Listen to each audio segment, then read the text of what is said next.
All right, everybody can hear me? Yes. All right, well, yeah, my name is Joe Gibson. I've been coming to the club for about 2 years. Love the group. It doesn't matter how good or how bad a demo is. I always learn something. So I'm hoping that it's everyone learns a little something tonight, whether they turn rings or not. Um, so I guess I'll just go ahead and get right into it. If you need me to move a camera around, Dane, just go ahead and let me know. Okay. I've got some cherry blanks. These are actually a little bit smaller. They're about an inch and a quarter by inch and a quarter by about 10 mil thick. And I have a spacer blank that I usually put it in when I drill it, just to keep the blank flat so that it will. And I'm dropping tools. Look at this, so that the ring stays straight. Of course, I got to get it tight first. Like I said, this is my first time ever doing a demo, so you'll have to bear with me, please. Oh, you'll be fine. I gave my smock to my wife with my patch to sew it on, and I told her I had to have it by the demo. And she was working on it, or she was procrastinating on it. And it's supposed to be done by next week, which is when my demo was supposed to be. And Dane had an issue and moved me up, so I don't have my smock ready. Let me get some lights on here too while I'm at it.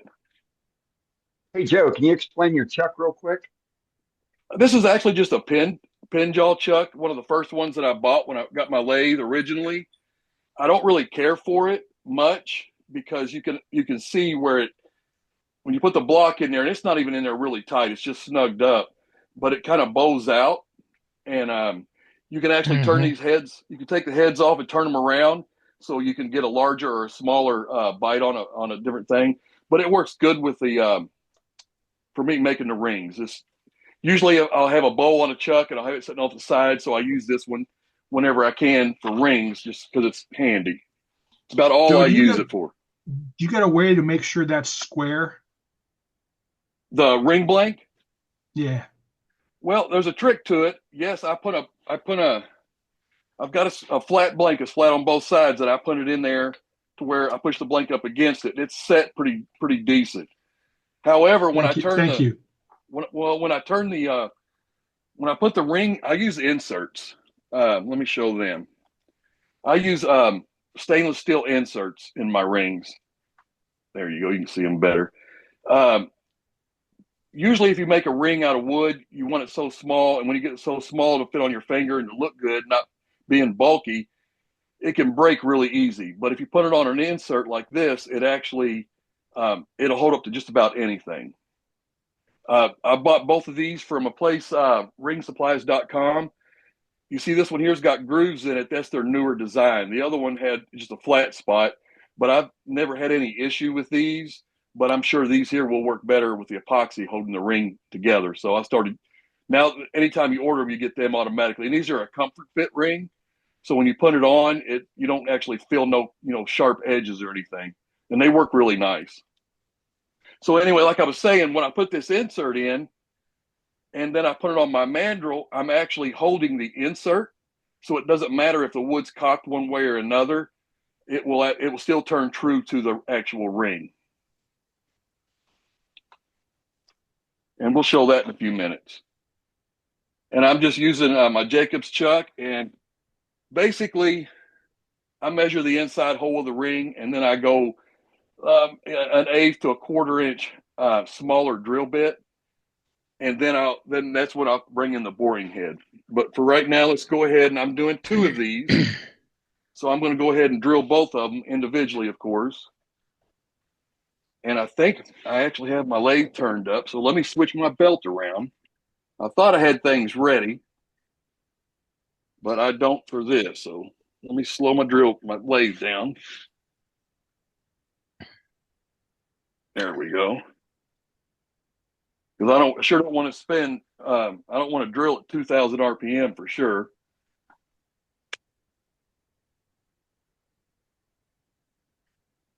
If you need more light, I got more lights that I can turn on. So if you can't see something clear, just let me know. And I do have the overhead camera, and I think Dane is running that, so he can Yep. switch back and forth which whatever camera he feels is the best. So just like any other time, drill a little bit, kind of back it off, let your chips fall out. But it's only 10 mil deep, so it's not really a big issue with drilling the hole.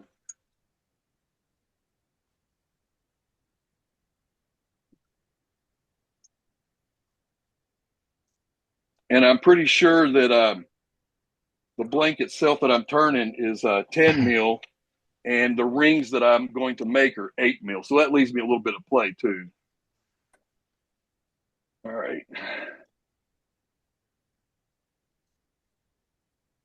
You can actually get drill bits and use an actual drill bit and get it to your ring size. Like my ring size is a 3/4 drill bit perfectly, but I still go ahead and drill it a little bit smaller, and then I use the boring head anyway because I like playing with it, and you can get a precise cut on it. Which, like I said, we'll see that in a few minutes.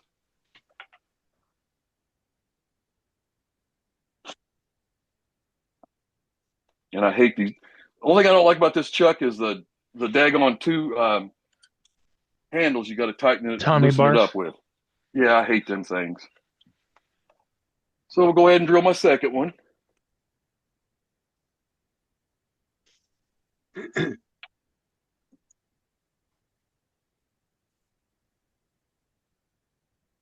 And you as long guys as you liking get, the view? Are I'm you guys sorry, liking Dane. the view? Are you guys liking the view? I can do a split screen and we can put the top and the bottom on there if you want it that way. This looks I fine. think this is fine. Yeah. That's what I think too. I can also adjust this and move it left and right and No, you're good. You're bring it in perfect. closer or whatever you all want. Perfect. And of course, the safety aspect is always hold your Jacobs chuck. With something this small, I really don't have to usually, but you should still kind of get it memory into doing it every time. Because at one time it comes off, that Jacob chuck goes flying through the air. It's not going to be pretty. So now that that's in there, ready to go, I'm going to go ahead and leave this one in. And I'm going to go ahead and bring over my boring head, which this is you might want to go to a top view on this one, Dane, or add them Yep. both. I'm getting there. All righty. Why it's moving around. This is the boring head that I got, and it was actually given to me by a friend. He started making rings, and he didn't like messing with them because they are a little bit of an issue. But I fell in love with this, and I use it constantly. I've still got most of the actual tips are still covered in the plastic where they've never even been used yet. But this is the boring head itself, and it goes into your chuck. And right here, let's see, you're looking up. Okay, right here, it's got a measurement where you can actually click it and do it like I can't remember what the exact measurements are. It's a mil or a half a mil every click. And that Micro offsets adjustment. this. And mine's got 2 holes in it, so you can set your actual head in it. You can put it in this one or this one. And I'll use this one because that way it's offset to do the cut on that one side of the ring. And that's basically all it is this bore head and the bit. So let me pull the bit out that I'm going to use. It's that one.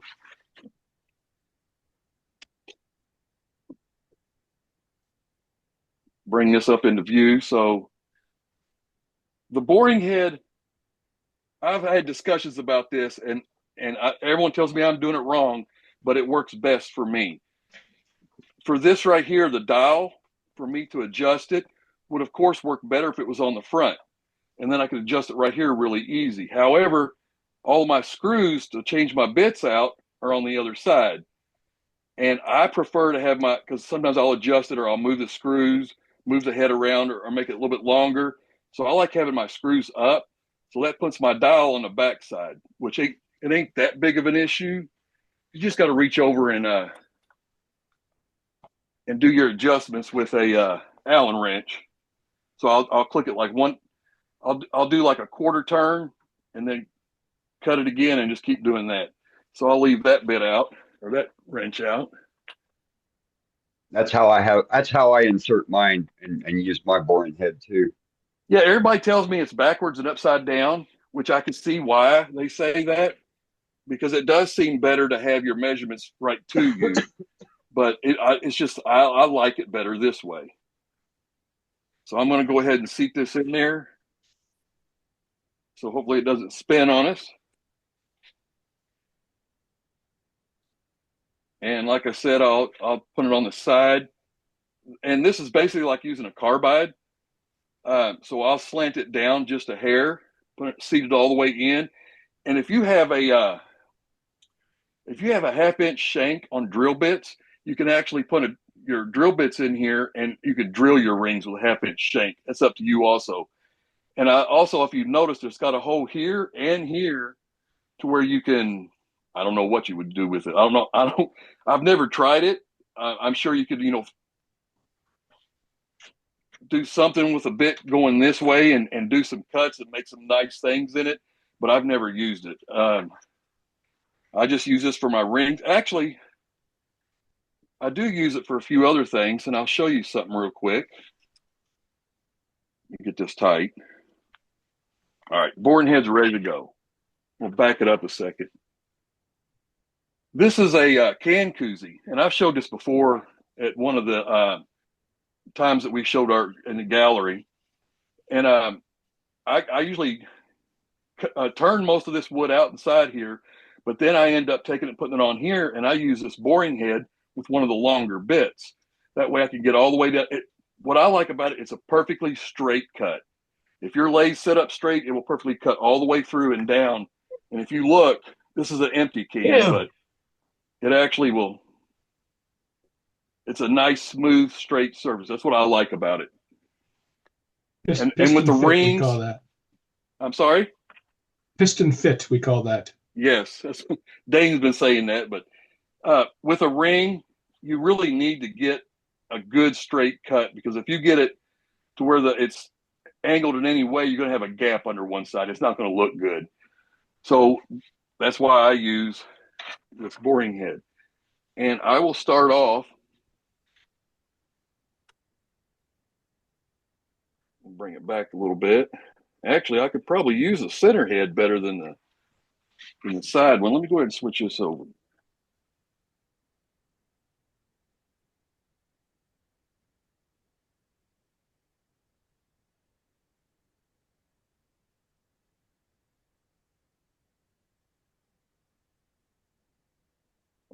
And there we go. Snug that in there. And I go all the way into the hole to see where I'm at. And then I will adjust the actual bit. And you'll see that this head right here, the front silver part, will start sliding over. And when I get it to where it's starting to drag the wood, right there, I don't know if you can hear it, but I can. It's starting to drag the wood, so I will back it up just a hair and bring it out and lock it in. And I'm doing this just to be safe. I backed it up a little bit because if I did move anything, I want to make sure the first time I go in that I'm actually not hitting or cutting anything. So right there, I'm all the way in and it's not hitting. So now I'll take and little by little, because I can't really measure or read the clicks, I'll bring it over like a half a turn. There it goes. You hear it cutting? Yep. Yes. And I'll cut all the way through on the first one. All right, we're all the way through. Now I'll take it and I'll turn it. I'll do a half turn. And I keep cutting. And every time I cut through, this one here, I will not cut all the way through. I'll watch the bottom of the ring and I'll try to leave about a millimeter from going all the way through. and I'll explain that in a minute also. And then I'll just back the lathe up for a second, shut her off, and I'll check my size, which I've still got quite a bit to go. I actually used a really small drill bit this time because we're showing this boring head, so I want to show it working some more. So I went ahead and made the hole real small, so we'll be cutting for a few minutes. And the same thing, I'll go all the way down to about 1 millimeter from going through. And then I'll back her back out.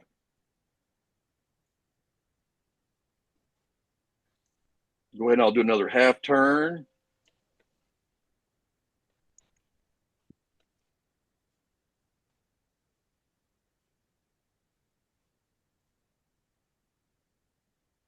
And the same thing, stop about 1 millimeter short. And now I know I'm not there, but I am getting close. So about every time or every other time, I'll stop and check my ring. And that way I know how close and how much. I could probably do another half click and we would be really close. Let me go ahead and do another half turn.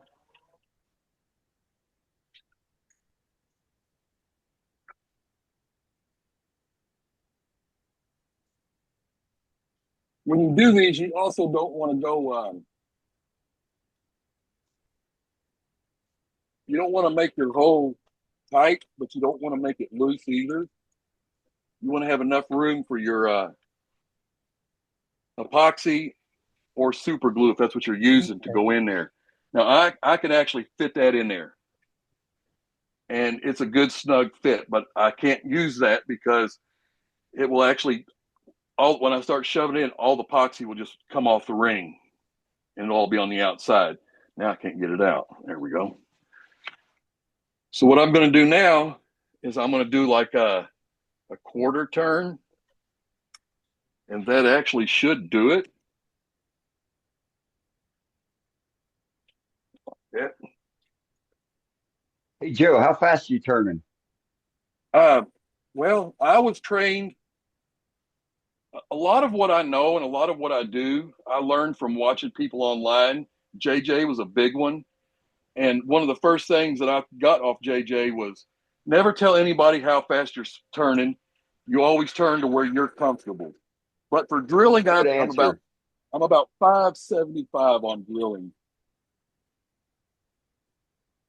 And that's the with my center belt on my lathe, that's actually as slow as this will go without turning it down to the next size. So now you can see it goes in and it stays in.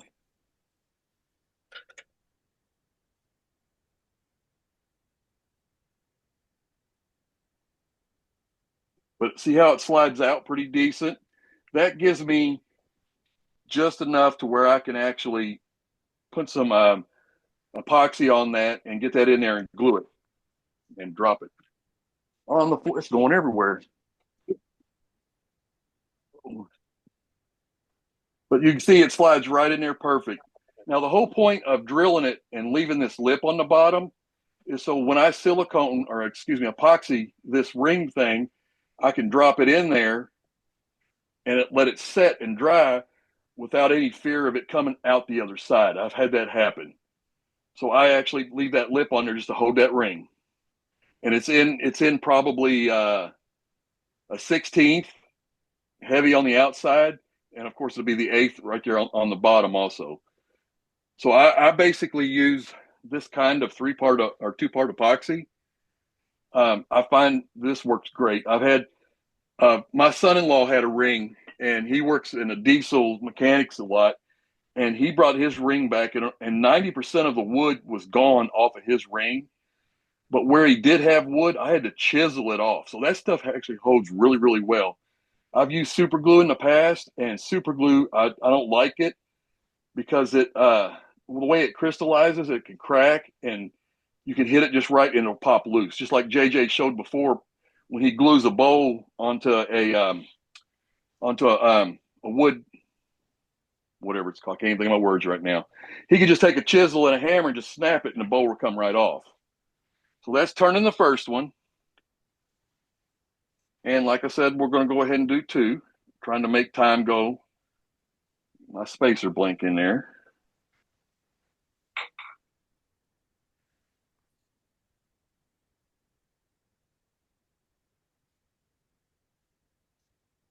Oop, wrong way.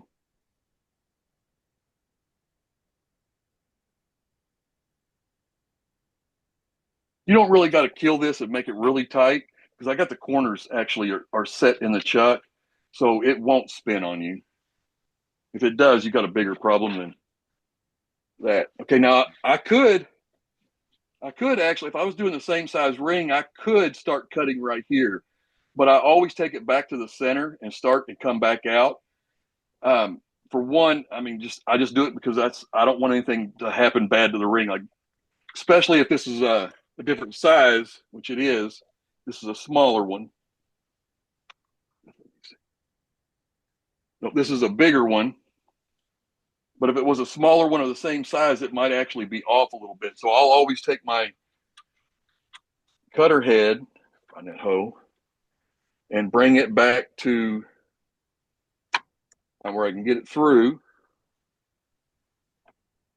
There we go.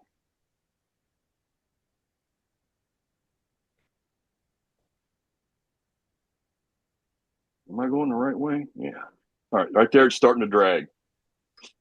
So I'll back her out a little bit, and then I'll give it a one or a half a turn.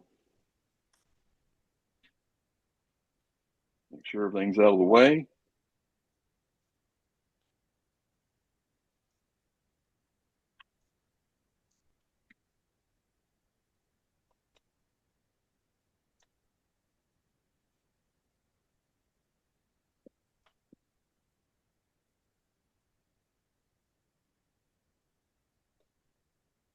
That one I cut all the way through. And you don't have to. You can cut every single one of them, leaving that eighth of an inch. This is just like Dane says, this is the way I do it here. You can do it whatever way you want in your own shop.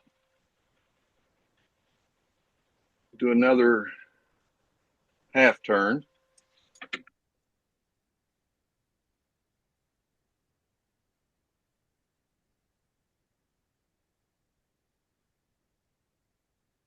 And that's why I like using that big spacer in the back. I can leave this ring sitting here spinning, and I can see perfectly in the back and know exactly how much of a ledge that I'm leaving there.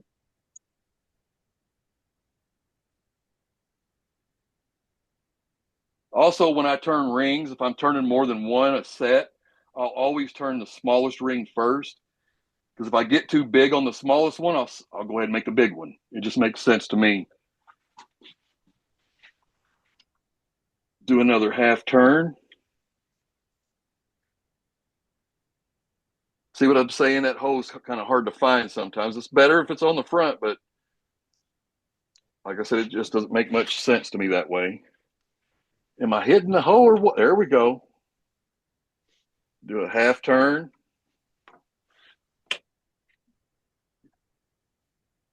Oh, didn't lock down my. There we go. You could probably take bigger cuts on this if you're going to use it for something else. Like when I do my can koozies, I do make a little bit bigger cuts. But with a ring, I just want to keep it real small and little bitty cuts and check it and make sure I'm not going to overcut. Okay, it's still got a ways to go.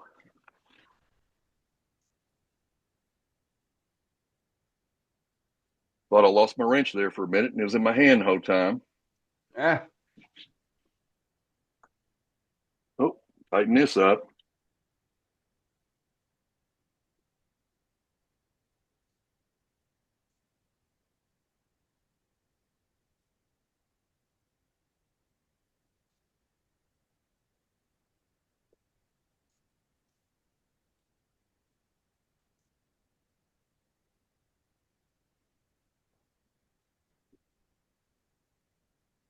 Let's tighten this up first this time. Another half turn because I'm still a ways away.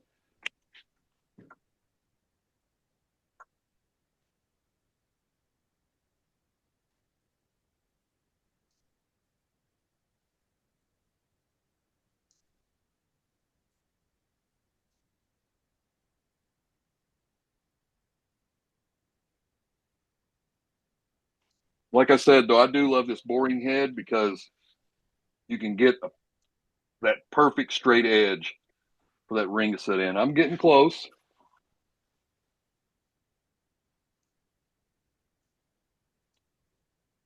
I would say another half a turn, but I'm going to go a little shy of half a turn this time just to check.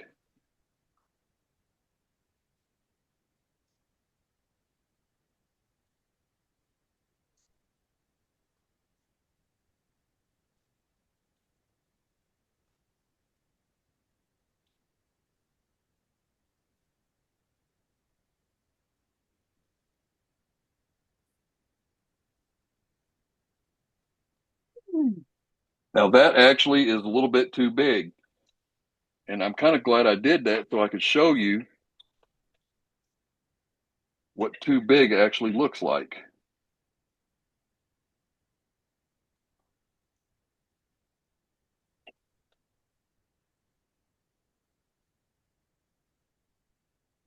When I put this ring in here, see how that big hole there at top? That's actually a little bit too big of a hole because it's got that, you can see that rattle it's got in it. So I would not use this one on making this ring. I could take this and set it up back in my box and I'll use it on a bigger ring later. So I'd have to grab another piece and start again and start all over. However, I have two ring blanks already set up with them already glued inside. One of them is a 11, I think, and one of them is a 10 and a half. So now I got to change over and go to some different chucks. So if you got any hold music or wait music, Dane, you can go ahead and play that for a minute. Oh no, we'll get somebody to start humming here.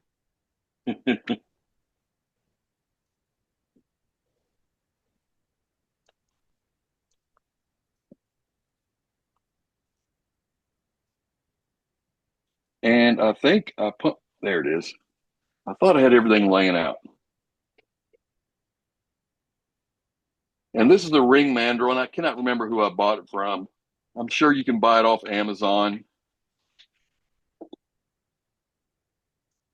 And you don't really need to do this, but just to make sure it's seated good and everything to keep it true, I'm going to give it just a little bit of tightening up, not much, with my 24-inch friggin' adjustable wrench.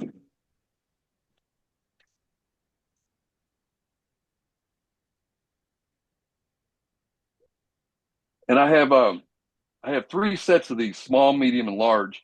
And for both of these rings, I'll use a medium. And when you get them on there, you'll see why. If I put a small on, that would pass right through that. Or the big one would. The small one just wouldn't even hold it. So put the stop nut on, give that a little crank. And I know you can't see it, but these heads right here are not touching the blank at all. That's what I was saying earlier. So when I'm turning this now, I'm turning it to the ring blank. This is going to be true. And even if this wood's crooked, it will come out right as long as I covered all that metal up inside there, the steel. And these ring blanks, they're actually pretty cheap. You can buy these off of rings.com and a few other ringsupplies.com and a few other places. They're like they're less than $5. And depending on the blank you put on it, I mean, this PM blank that I got from Tim McKenzie, and so is the other one. I got a black one and a blue one, and these blanks cost about $10, so it's about $30 for a ring. And I could sell them for $75 or $80, and even more sometimes. So I'm gonna go ahead and take out my boring head. I'll clean all this stuff up once I get done. And you don't have to use this, but it has the capability of, now there's no way to bend this at all. Even though this is a pretty good size shank, you really don't need it, but safety first, and always look at stuff in a safe manner and to get it done, and keeping it looking good and not tearing it up. So I go ahead and put my tailstock up. And I'm going to change my belt back over.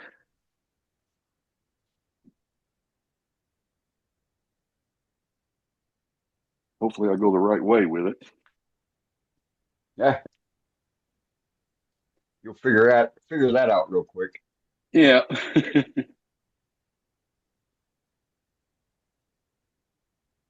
Make sure everything's clear. Just turn it on to check to see where I'm at. Yeah, that's the high speed belt. Grab me a drink. My 73-year-old neighbor just. Like I was talking earlier when I was showing my items, I use this, my spindle roughing gouge. When I got that, oh crap, what's it called? CBN wheel.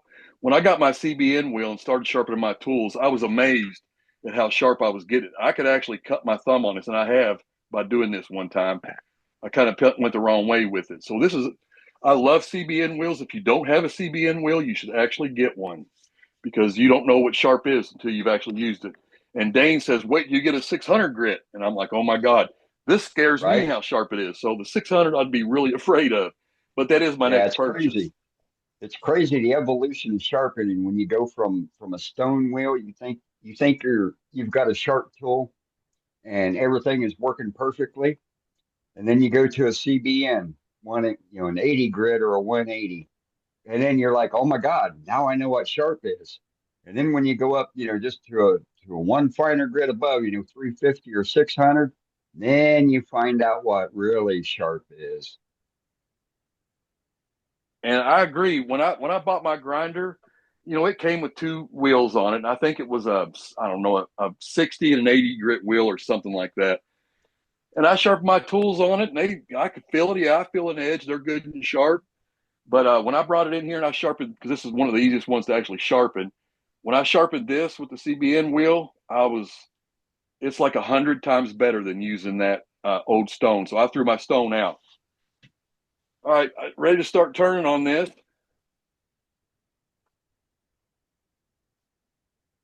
Because it's square, I'm not going to go quite so fast, and I'm just going to go ahead and try to get the edge down first.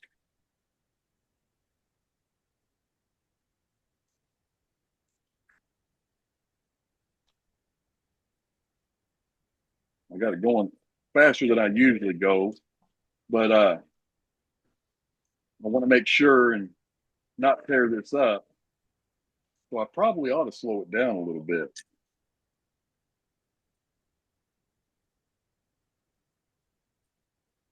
I have carbides and I do use them sometimes, but this here, the last ring that I turned, when I cut across there and did my final cut, and I actually felt it and looked at it, it was so smooth with this tool that I actually started sanding at 400 grit.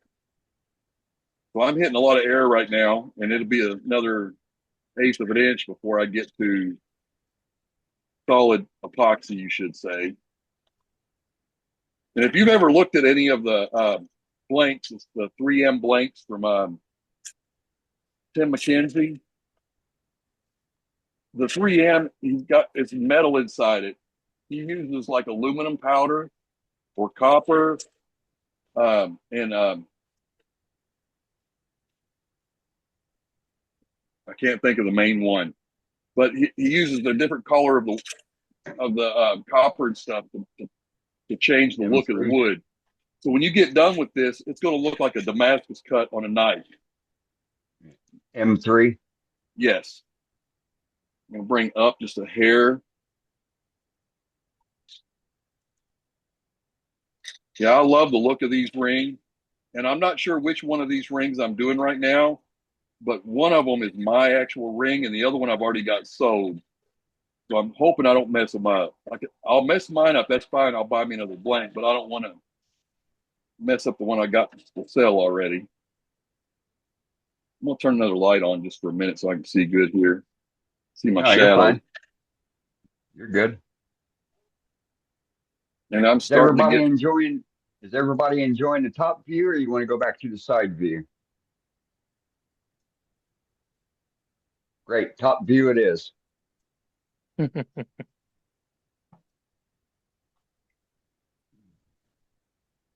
it actually spun on me a little bit there. So I'm gonna grab my pliers and give this just a little bit of a tighter on my ring. And the thing about it is if it does spin, these two stainless steel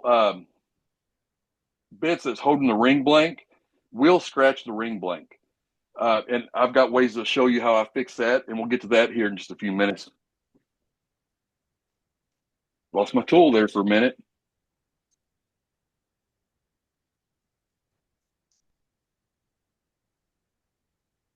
Here in a minute, you should start seeing the ribbons coming up.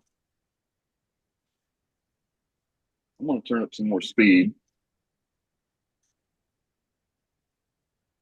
And I don't know what speed I'm at, dang. Like I said, I just turned to where it's comfortable. No, somebody asked. That's why I asked it. Yeah. You turn as fast as you're comfortable with, you know. Right. When I'm drilling, I try to keep it slow.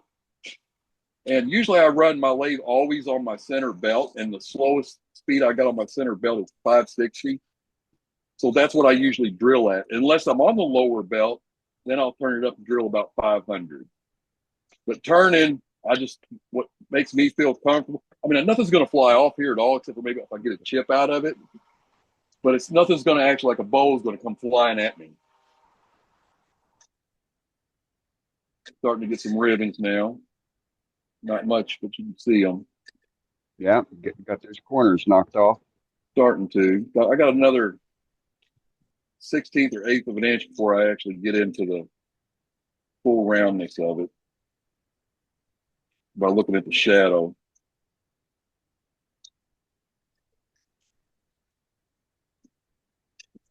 I just sharpened this tool the other day, but this wasn't what I was using on that epoxy yesterday when I finished that ring. So it could probably use a touch up. If you need to go touch it up, go touch it up. Well, I'll look at that here in a second. I probably could use a little touch up. It's really sharp right here, though. And I got a long ways to go. So, but once I finally get round, then I can actually start taking harder and deeper cuts. Not too hard because you don't want to force it into it, but you want to. Yeah, I'm still not all the way round.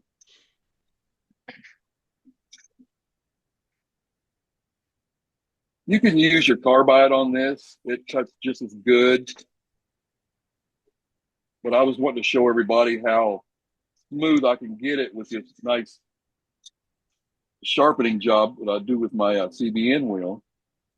Am I round? I'm still not round. We'll be there in a minute. No hurry. Yeah, don't rush it. Still got plenty of time, right, Dang? That's right. You know, like a little stale cracker. You know, that's money right there. Is it just me and you in the room? Did everybody get bored and leave already? No, we still got people popping in. Oh, sweet. Yeah, half of us left. Half of you, just half. That's better, I guess.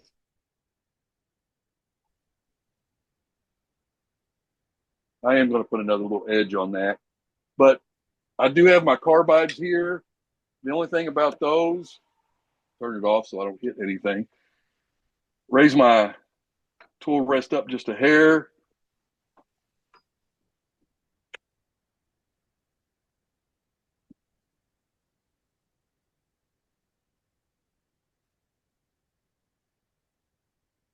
This material in these 3M blanks, it's a hard epoxy, but it's actually really soft to turn. I mean, you can see how easy these are coming up.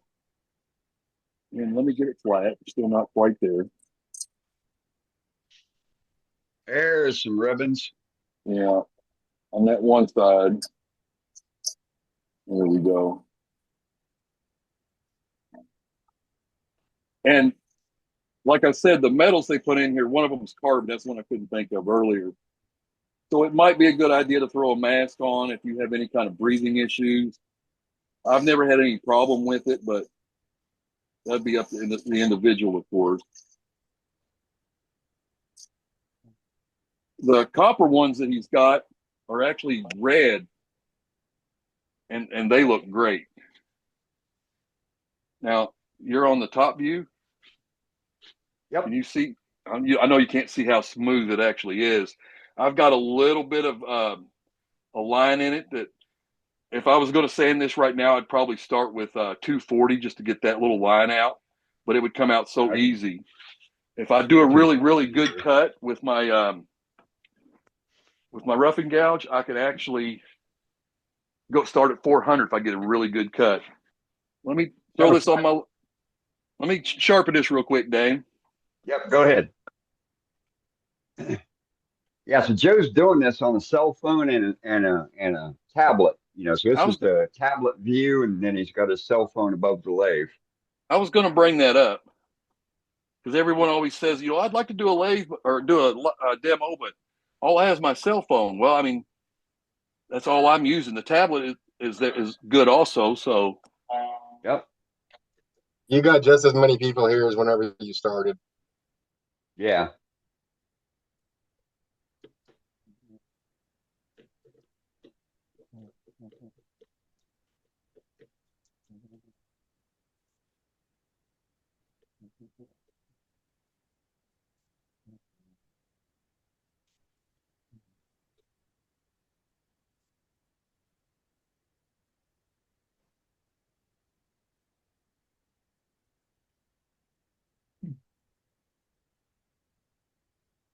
all right. Hey, Joe, Yes, before you sir. get started, let's see if we can twist your cell phone 180 degrees to get the big view on there. Well, with it laying horizontal, I don't think I could change it that way. Yeah, just rotate it. Oh no, yeah, you're right. Sorry. Now, I mean, I'd have to. Do you have any room to bring it down closer? No, actually, the piece of wire that I cut, it's hanging on electrical wiring, and right. That's all that I've got right there. Yeah, no, it's all good. Sorry about all good. that. I was just no. I was just checking. Actually, I thought it was going to be hitting my head, but it's actually at about my chin level. So the next time I do this, I could bring it down a little bit further because it's not getting in my way at all. I was afraid I was going to hit it with my head. 5'5". I'm sorry? I said you're only 5'5". 5'5". My wife's, I think, 5'1".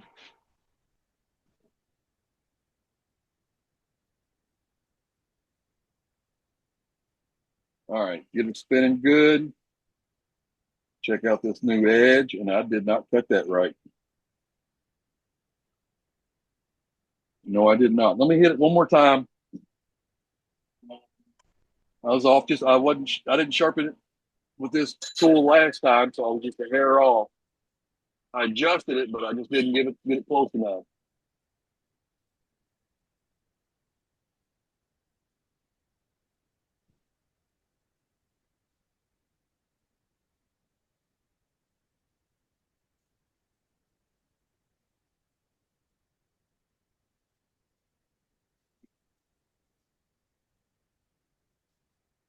And I did go out and buy me a couple of good sized magnets and put underneath that grinding wheel so that I could catch my shavings. I'm going to try to do some of that collaring on some ash that I got the other day. I'm still off, ain't I? No, I'm not.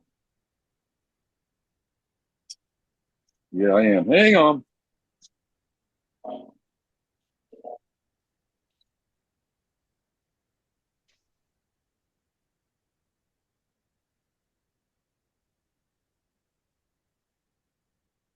By God, that's got it. It better have it.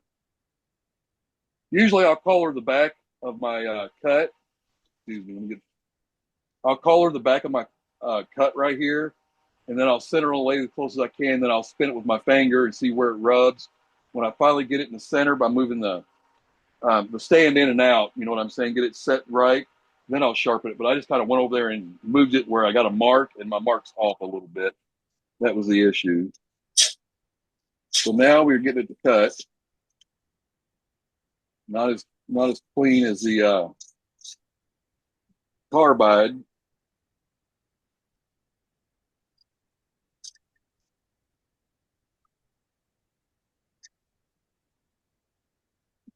Was getting a lot better streams off the carbide.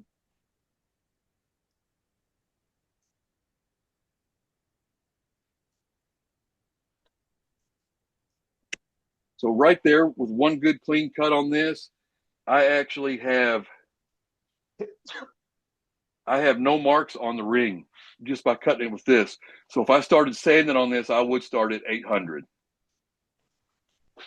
800 grit, 400 or 800 grits, 400 grits where I'd probably start with a rough paper, and then I would go to wet sanding and go up from there. And just for speeding it up a little bit, because I know everybody gets bored, I'm going to go back to where I can see the ribbons floating off, and everybody can be like, ooh. I need to raise my hip back up.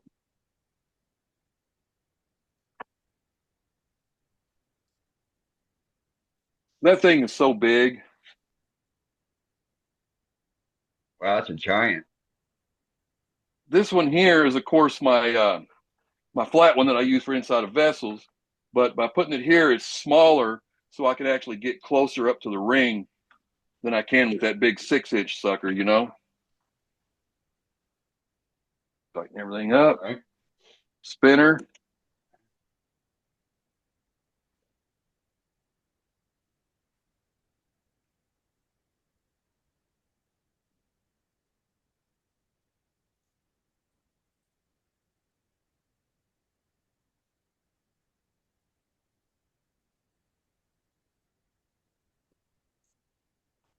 And of course, right now it's really hard to see anything with all them cuttings going and wrapping around the ring and the mandrel and everything else.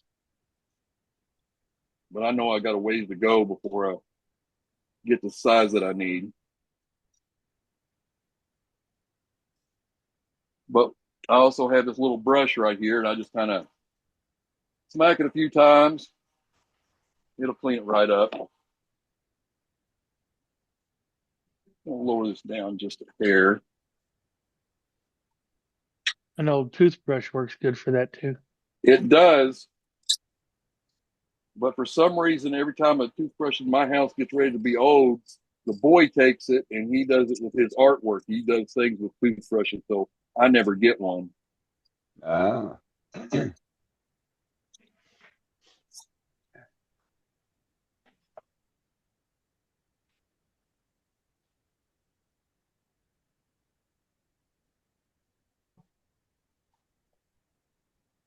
I was telling Dane a story. Dane asked me last night when he was on the phone if I'd be okay with people asking me questions while I'm turning. And I told him it really didn't matter to me. The only thing that bothers me is when I'm like doing a really good final cut and somebody screams in my ear. I was sitting out here working on a ring one day, and I was getting right down to doing the final cut and trimming it up real nice. And I didn't realize that my wife came into the shop and was standing there, and all of a sudden she's like, "Hey, you want to?" And I about pooped my pants. Check. Of course, I jumped and jerked like that. It smacked the blank I was working on. It did not destroy it, but I grounded her. She's not allowed back in my shop. And if she wants anything, she's got to call me before she gets to the door.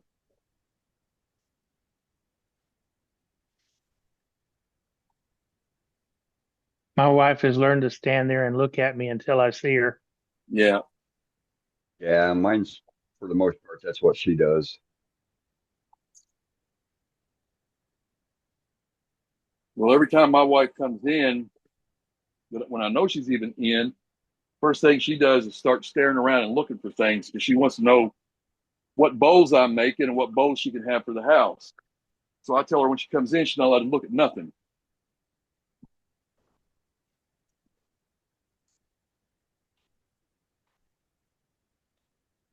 But most of the bowls that I make, I do make some for orders, but I just play around a lot. The ones I play around with, she does get first dibs on them, but she's got so many in the house. If I give her a bowl, she has to give me one back of her old ones, and then I'll take those the ones that she didn't take. I'll take them to the sales fairs and stuff like that.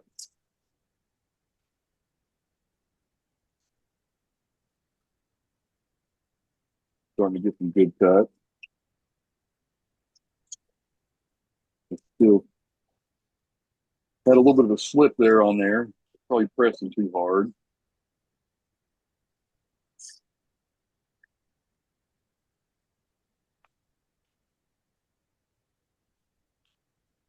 Yep, that's fun again. Let me go ahead and get my pliers back out and get a little bit better grip on that.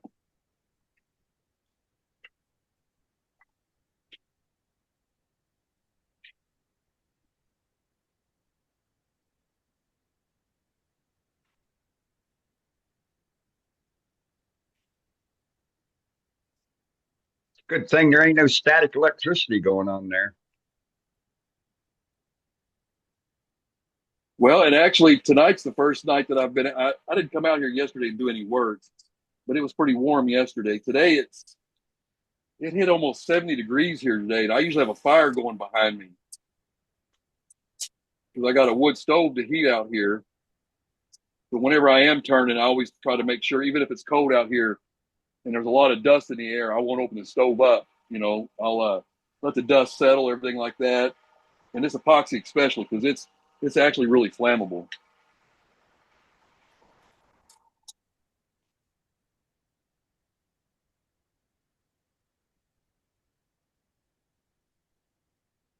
I think.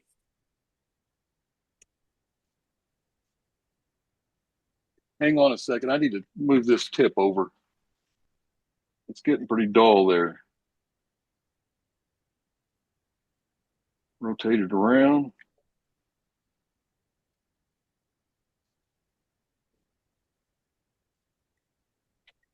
There, maybe I'll get a better cut now. That might be my whole problem. Like I said, I did use this on the ink pen, and it's what chipped it out. So there we go. Look at that. That's what it was. I had a dull pull.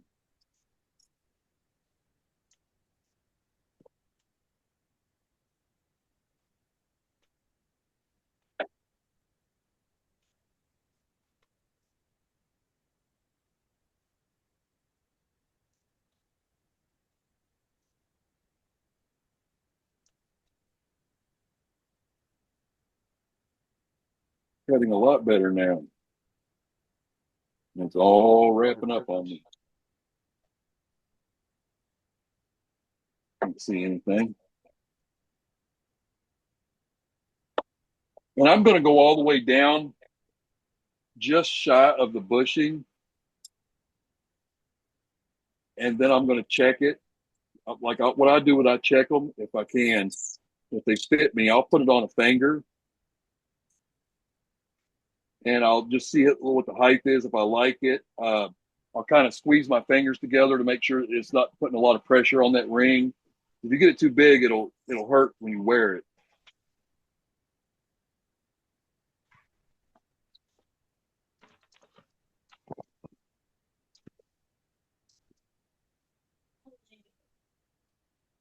I think I usually leave maybe about an eighth, maybe a little more of the blank on top of the ring core.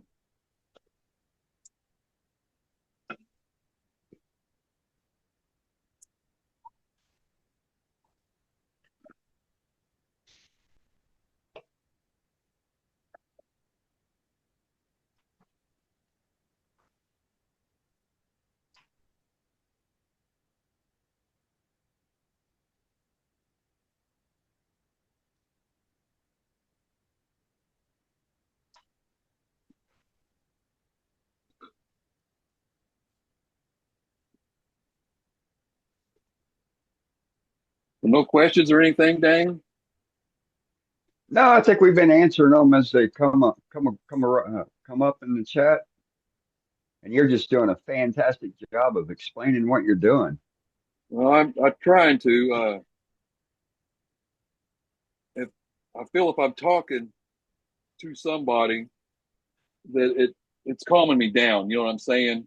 Right. Oh, I'm hell, you're doing great. First I, demo? I Shoot. yeah. Well, earlier when I was watching, waiting for everything to start, my blood pressure was shooting up. I was getting all anxious and everything else. Let me clean my camera off a little bit here. Joe, there ain't So nobody shooting at you right now. Should you be an never easy know. day. You never know out here where I live at. There could be somebody shooting at me. I'm gonna move this bit over a little bit more because I didn't quite give it a good turn.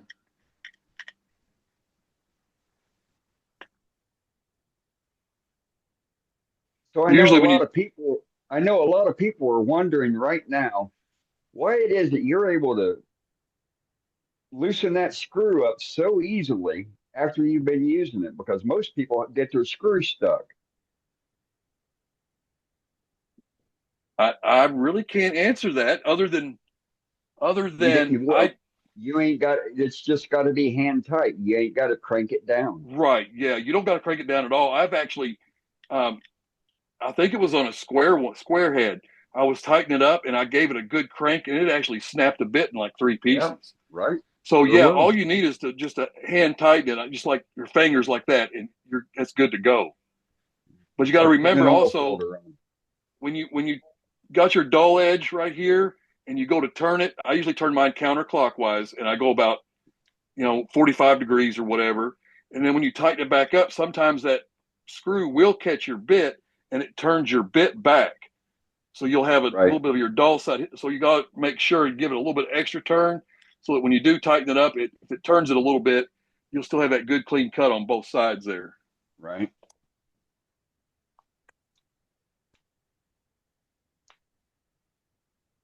Look like freaking black spider webs everywhere. Yeah, keep them up there.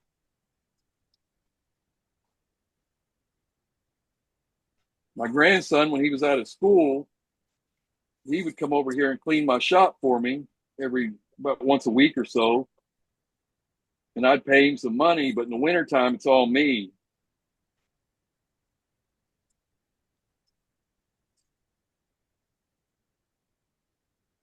Every now and then I'm catching that blank or the blank and it's spinning the whole ring. I think it's just where I'm taking too hard of a cut.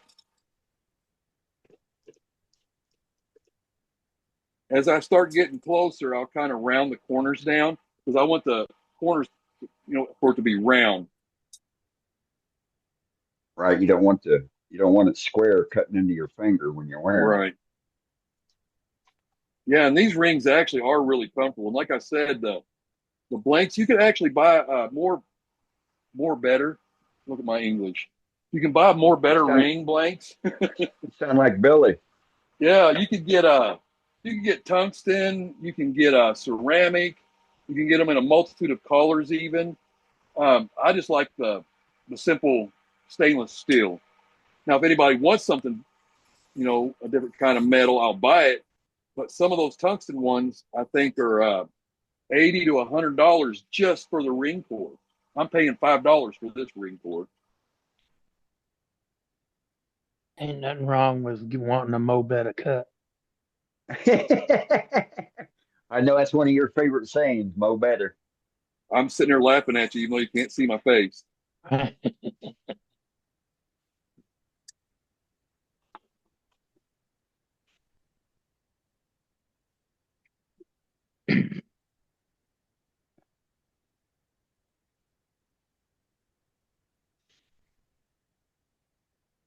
Still not getting a really good cut coming off the left side of this blade.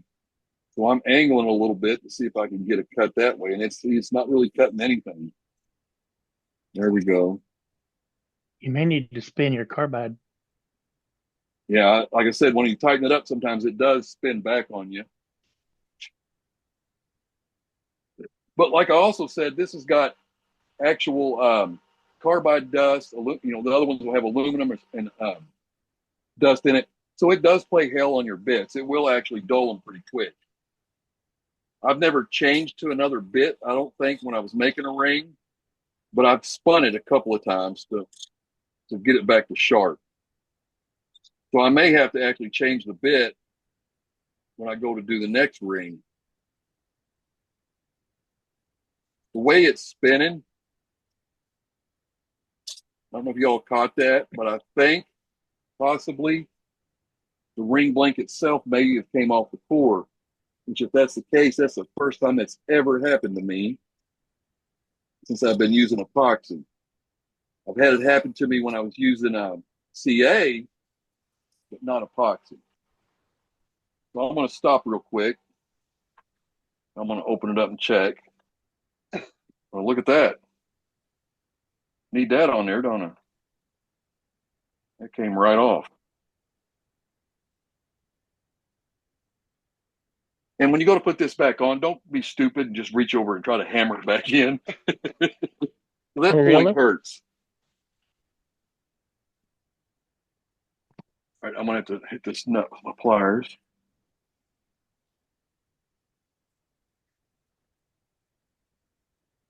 Get the filings and everything out of the thread so it'll turn easier. I got my air compressor turned off because it's a noisy sucker.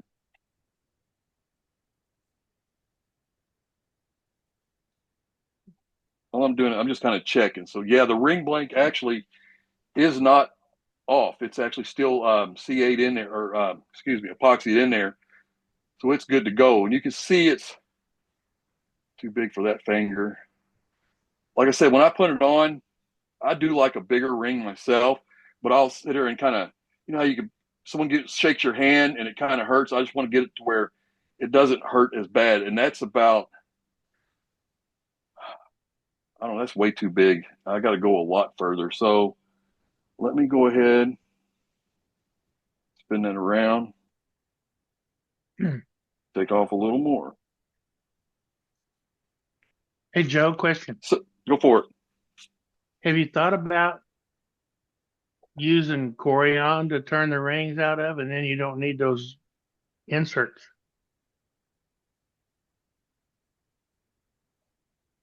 I actually have a guy that's sending me a bunch of pieces, but I don't think they're ring blank size. I think they're more of a pin blank. And I'm going to try turning some of that, but no, I've not done that. I can look into it. Yes, I'm going to leave my Oh, tailstock back for a minute. using the Corian as Corion's the half-inch ring thick. insert. Oh, the Corian here No, to hold the ring. for the ring itself.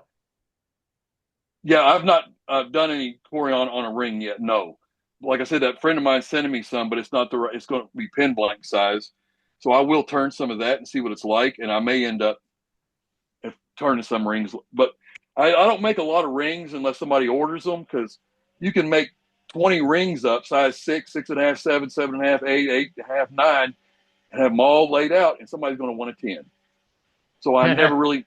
I got a few rings that I take to my cell that I will actually lay on the table, and if they sell, they sell. But if not, they're just they're out for show to say, hey, I can make this and this and this. You know what I'm saying? And they can order them from me.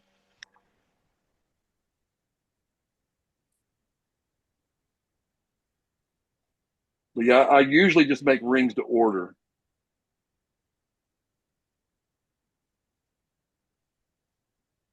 You want your tailstock up at all?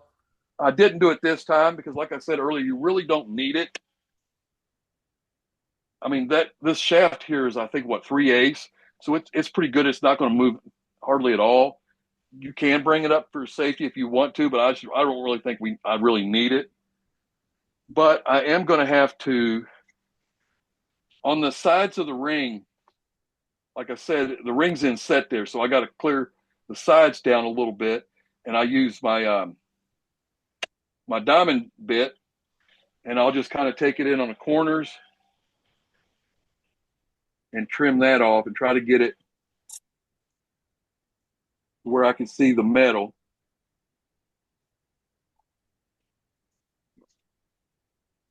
I think they need to make these little bushings that I got on here. They need to make a couple extra sizes right in the middle of what these are, because certain rings, it hides too much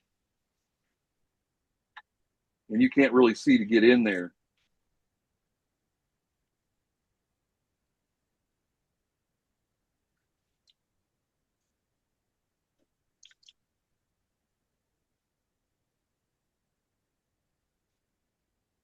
This ring right here is the size of it is just about the size of the bushings. So I can't see the actual ring or the ring blank inside there at all. So I've got about a 16th on that side to go, and I'm done on this side. And that might be because I'm right-handed and it works better on the other side. I don't know. But let's try a little bit more.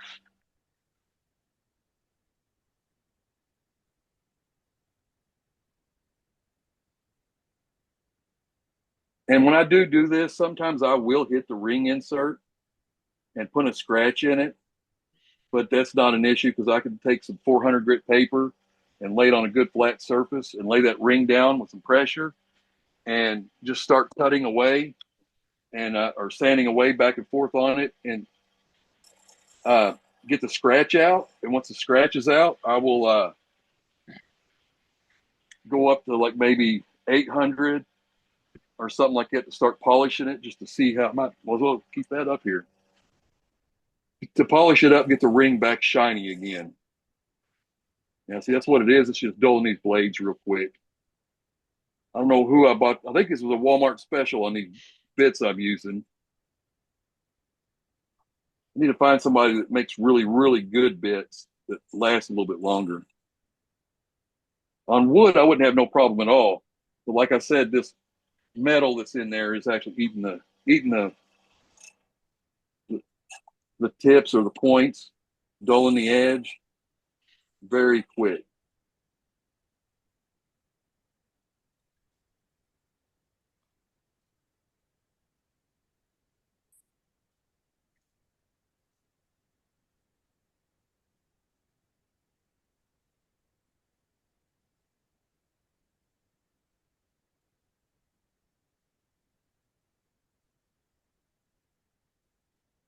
What camera are you on? Top one? Yeah. Where's the camera at? Oh, There we go. there you go. I don't Put know it if you in can see. line with your. Put it in line with your where your live center There would we be at. There go. you go, right there. You can see where I've got maybe an eighth an inch of meat of the actual blank. And I can't put that one on. This one might be for my son-in-law. For him, that's probably as far as I'm going to go on this one, other than sanding and polishing. And actually, I got to make another cut right there before I do anything because it's not completely flat. Got a little bit of a slope on the left-hand side.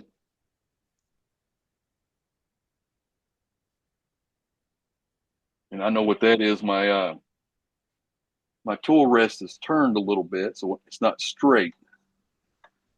And I usually measure my tool rest. I'll look right here, and I make sure I get those tips right on the corners of my bedways to make sure it's good and straight.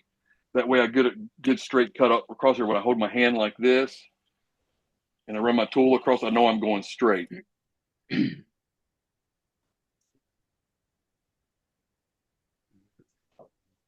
can see where I'm cutting here, and then it kind of goes to nothing. So I got that lip I got to take down. And I keep tipping my tool up higher to get a better cut, and it's already freaking dull again. It still ain't quite straight.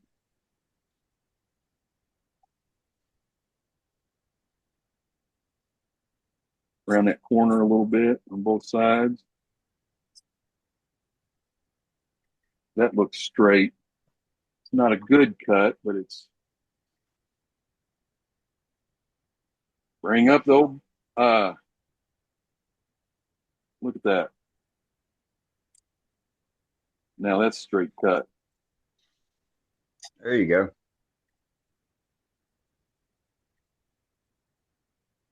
Feel a little high on this side.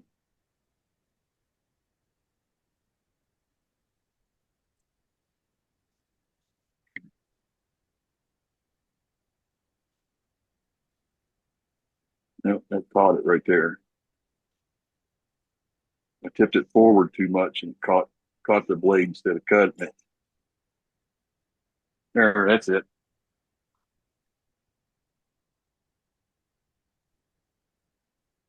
You really want to take your time when you're doing a ring because it's going to really show. People are going to show it off. You know what I mean?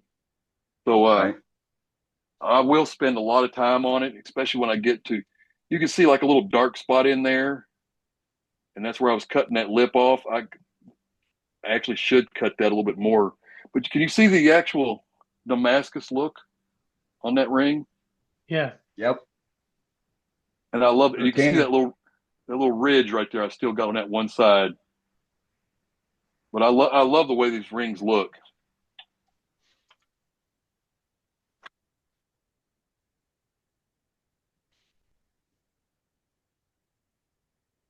You also want to make sure when you do put everything back together, you don't have any of your filings inside there because it could throw off the ring a little bit. Oh, would it? I mean, not much, but yes, on something like this, it might really Yeah, show a lot. sure If I was would. doing a Right. bowl, it wouldn't matter. All right. Let me get that ridge down a little bit.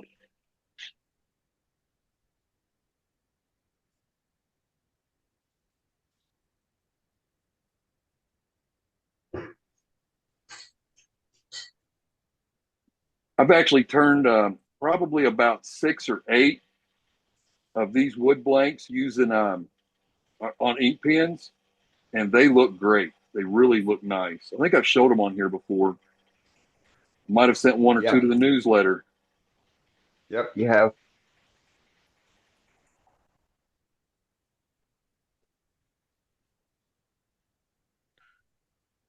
So yes, I am taking my time and making sure I get good straight cuts. I could actually go to my square cutter also and to make sure I got a good square cut, which I pretty much do now. So I really didn't even need to do that, but you can if you think you need to. And I'm going to hit that edge again on both sides. That feels good.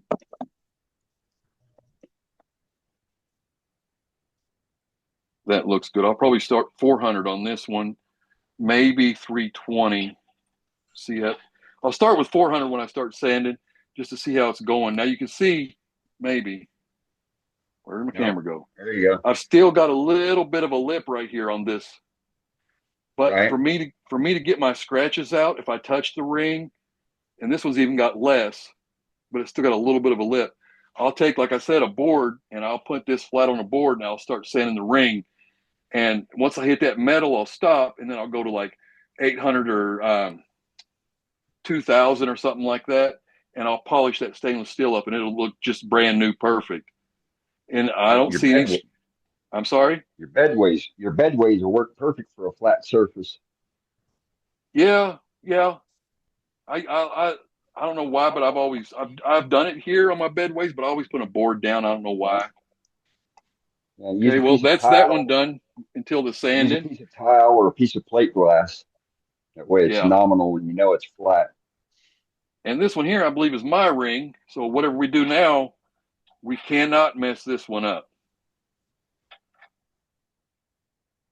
For one, the ring blanks themselves are right about $10. So I don't want to buy another one if I don't have to. So we got to be real No, careful with this one, get it right because it's my ring. So back in there, ready to go. And I'm going to start off with the carbide to take the corners down on this one. I've got a light rigged up to my tailstock, so I'm going to get in there where I can see you real good. And I'm going to go in on the back of the ring, and I'm going to just come up and hit that corner real easy and round the corner down. You can see that ring blank's kind of offset. It's not perfect, but like I said, when we get down to the bottom of it, it will be. But I want to take these corners down slow so I don't get a big catch and bust it off the ring link itself. And I did not do this on the first one, but I thought about it after I got done. With that beating and everything right there too, it's just dulling this bit up like you wouldn't believe.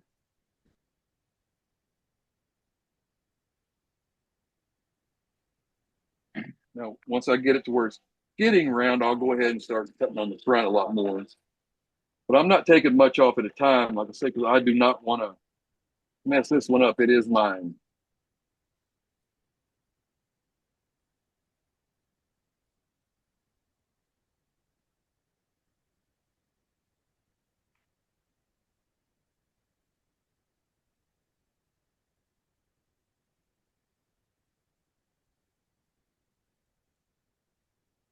A little bit of a deeper cut there, wasn't it?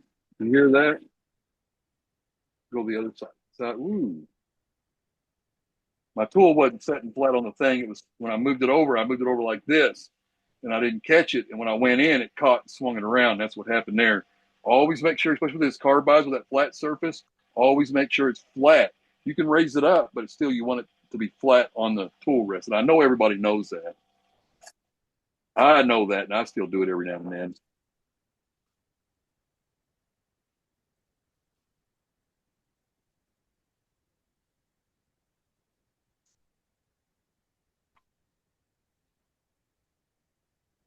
How are we doing on time, Dane? You're doing good. That don't tell me how much time we got left. You got 40 minutes. You're fine. Or you got Oh, an 40. hour. You're Oh, good. okay. All right. I will show some of the sanding on this, the way that I do it. I won't show it all or on both rings because everyone hates sanding. I hate sanding. I don't mind watching somebody sand. I just hate to do it.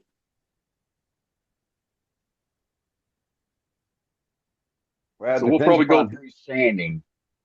I'm sorry. It depends upon who's sanding. No, that's true too. You might not like the way I do this, Wayne. I'll put a poll out afterwards. How about that?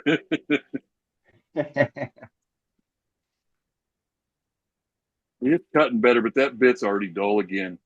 I can look at the bit right here, and it looks like the whole thing, the whole roundness is just kind of rolling down. So this material really dulls it quick. So if I Well, you're start still losing getting my, decent. You're getting I decent am shavings. I am getting some decent ones, but whoa, you see that? Yep. That actually got caught on the end and took my brush down with it. That's a good reason to have that tailstock up so that don't happen. Well, it still happened again. Or you use a toothbrush. Yeah, I need to get a toothbrush, It's a, Billy. it's Billy, send me a right. toothbrush. It's put a magnet on the back of it and keep it stuck on your lathe headstock, right Yeah. beside your pencil with the magnet. Well, I tell you what, Dane. Since you had your little issue with your teeth, you have an extra toothbrush laying around you don't need anymore. Yeah, I'll send you some. There you go. Yeah.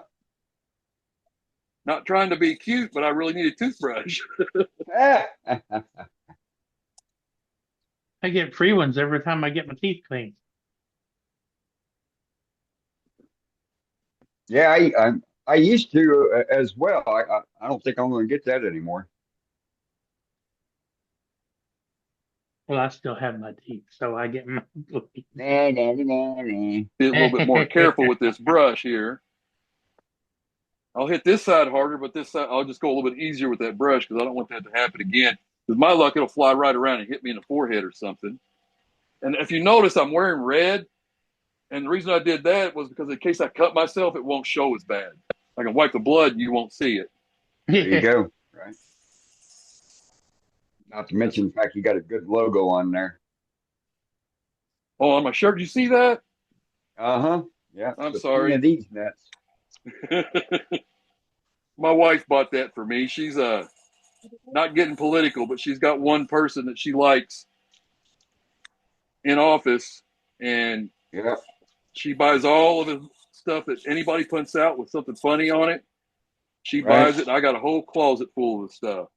The Right. dogs, she even bought the dogs outfits. A red shirt like this that says, what is it, MAGA or whatever on it? Yeah, not trying to get political or Yeah. anything. I don't want to do that. No, it's all But good. my wife is crazy. I will tell you that much. Yeah, she got good taste. Well, she got good taste because she met me and kept me, I guess. Or maybe it's the other way around. I kept her. Yeah, I'll do a poll on that with her as well. Yeah, I'll report back to you next week. you won't have to report. I already know what it's going to be. I hit a spot there. I'm getting a really good cut now. There you are. Yeah.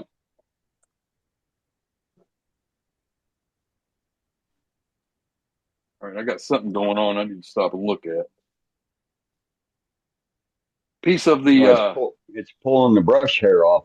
yeah, it pulled a piece of the brush hair up into the threads. That's what caught and wrapped it under earlier. Right. And that was spinning and smacking me. That's how I realized it was there. So, toothbrush Billy or toothbrush Dane. Yep. Yep. I got your address. Yeah, you were supposed to send me some more. I ordered one patch Hey, when I they're first they're in the ordered them. they're in the mail. Oh, I know they are. But I ordered one patch in the beginning, and when I got it, it looked so cool that I'm like, I'd like to get that on a hat and possibly a T-shirt, or maybe even like I got a smock over Jacket. here that I wear when I'm cutting like lumber and stuff. I'll get one on that too. So I had to come back and order 3 more. Right. So if you're going to order any patches, stop and think about that before you order them.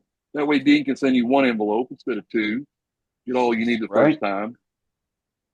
But 4 is a Yep. good number. That gives you a hat, your smock, your apron, and a T-shirt. Yeah, I like seeing the pictures of the patches being posted across the world. It's really nice for all the people that's bought patches. Yes.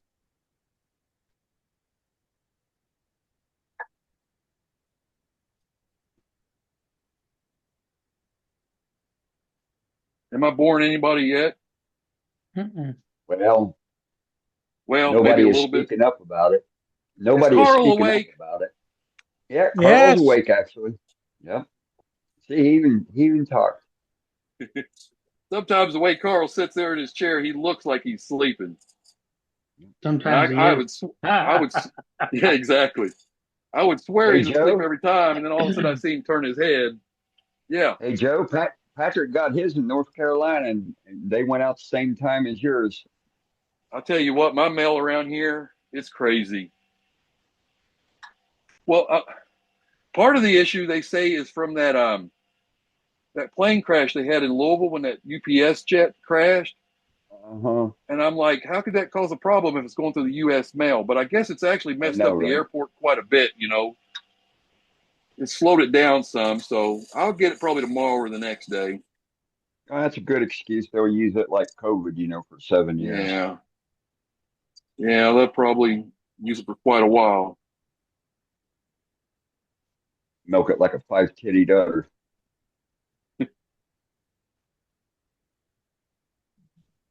I didn't realize I was wearing the shirt with what it says on it, Dane, or I probably wouldn't have worn it tonight. No, ain't nothing wrong with that shirt. I know, but the whole political thing, I know people don't like things like Most that or people, whatever. So most people have no idea what it even relates to. I So, know. So right now, I'm going to go ahead and cut the sides down to get it squared up for one, and to see if I can see the insert in there, so I can cut right down to it. And I'll go right up and probably even touch that bushing every time I do this. This is a little bit bigger ring, so I can see the insert a lot better. I got just a hair more to go.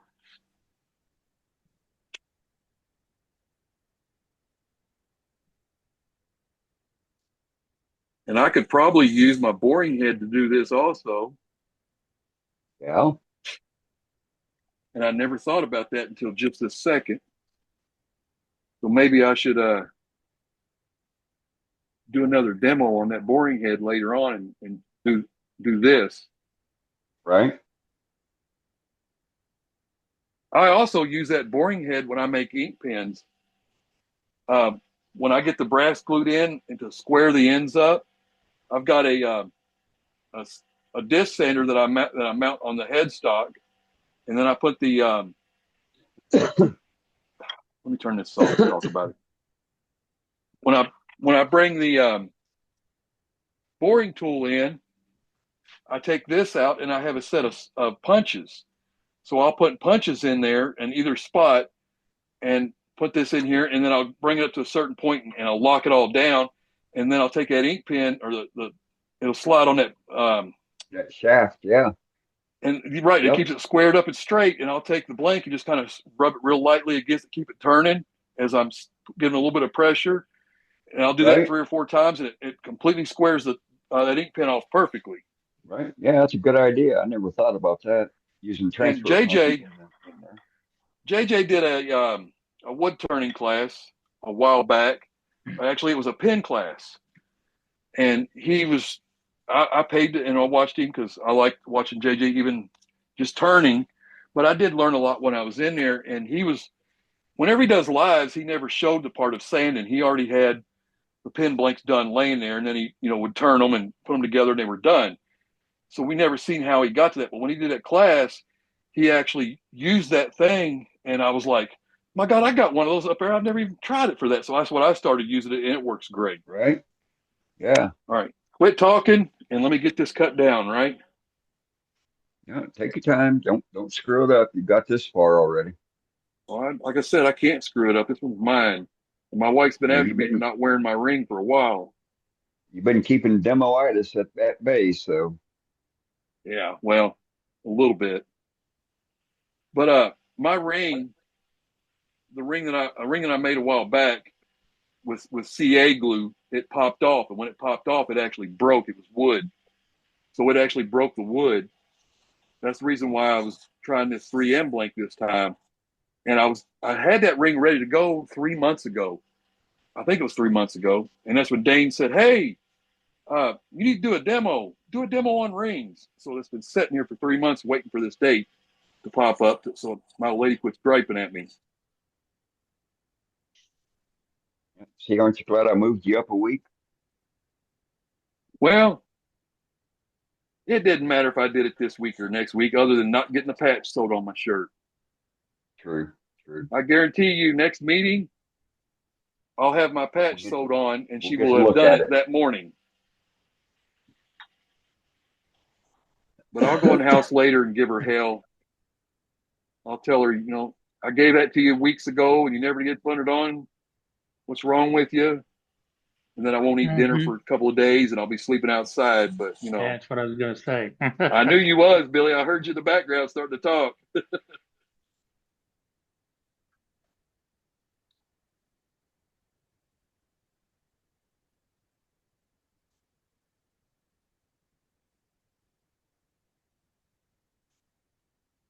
Joe, you better be careful. Baseball season started. She might go into batting practice. My God, listen at this. Are you out of the hospital? Yeah, I'm out. Good. How you doing? I'm doing okay. I was late getting here tonight. Okay. Well, it's good to hear that you're out of the hospital for sure. Indeed. Like I said, I can actually see. This is a bigger ring, so I can actually see the core inside there. So I know exactly how much more I want to go. And it's also, like I said, my ring. I know how I like my ring, so I'm just about there, except for the sanding, of course. Yeah, light glowing on me. And I know everybody's probably saying, "Where's his mask at?" Yes, I'm not wearing a mask. I'm sorry. I do have my safety glasses on, and I am using my safety squints. But with these cuts being so so precise and me having to do it just right, I can't see through that mask and my glasses with all the dirt and everything in here. And there's really no harm in, like I said, in anything going on this flying off. Even if that was to chip and break off the ring blank itself, it would basically just fall down underneath the lathe. I do use my mask when I turn, but not usually for rings, especially when I get to this point right here.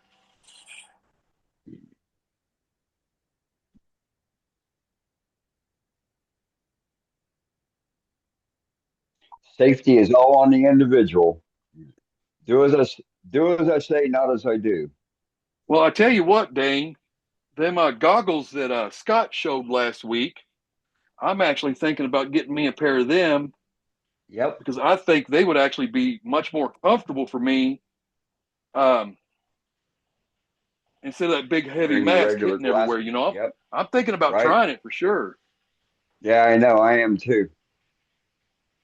Now I got my diamond carbide out again, and I'm kind of just laying it on the side and rounding that corner off a little bit.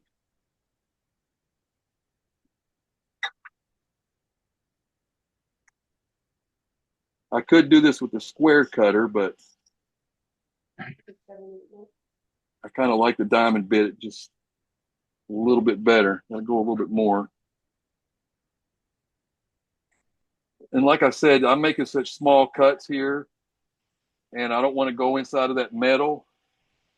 And I really would not be able to see if I had that mask on. My eyes are going bad anyway. I've had a infection in both my eyes, causing me real blurry vision, and I've been taking steroids for about a month to get that out. I think it's finally gone. Get a good flat surface. This one might actually went quicker. Oh, damn, I didn't use my pliers on that. It tightened up on me.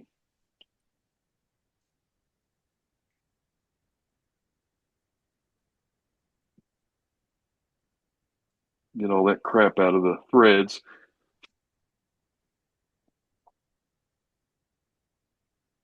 Still some in there, but it's coming.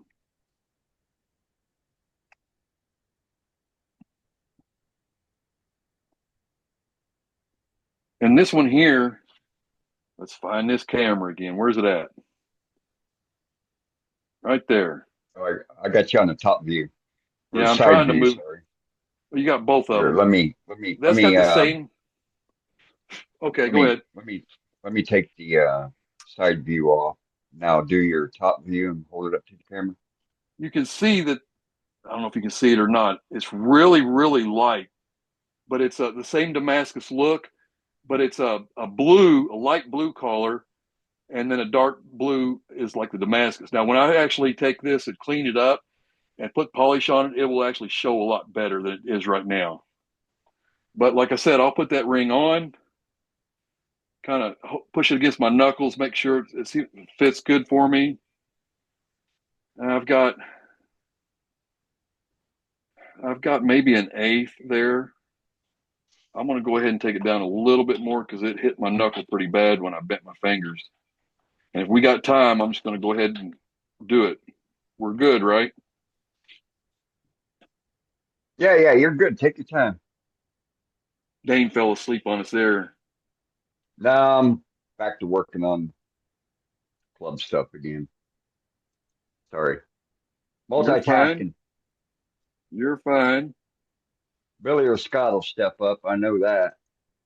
For Kelly. Oh, is Kelly here tonight?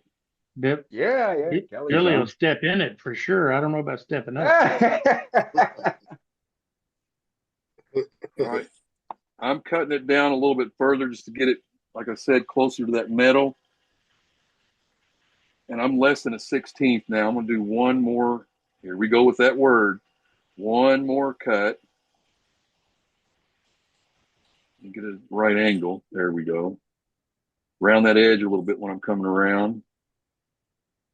That bit's already getting really dull again. I can't even get a cut on it.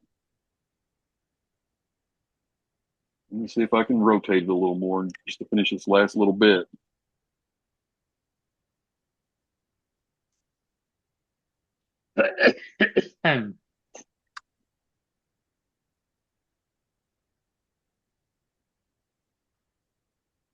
There we go. Now around that corner. Can't even see that corner. Round this one down a little bit.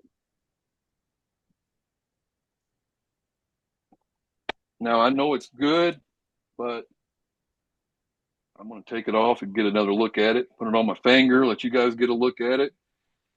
And if it's good to go, we'll start polishing. And I'll polish this one because, like I said, it's mine. And I can wear it in the house tonight and she won't gripe. Did I just There lose you that? go. Why, when something falls, it bounces and goes everywhere? Everywhere except where I can find it. Oh, there it is. I need Joe, that test. I ended up putting a mortar bucket up underneath my lathe. It catches not only the shavings, but the small parts that fall. I actually told my grandson that I was going to chain him to the leg of my workbench and let him sit out here. That way, every time I drop something, he could pick it up because he's like 7. So he could pick it up and give it to me because my old butt doesn't like doing it. You know what I mean? And there, it's actually a good straight cut.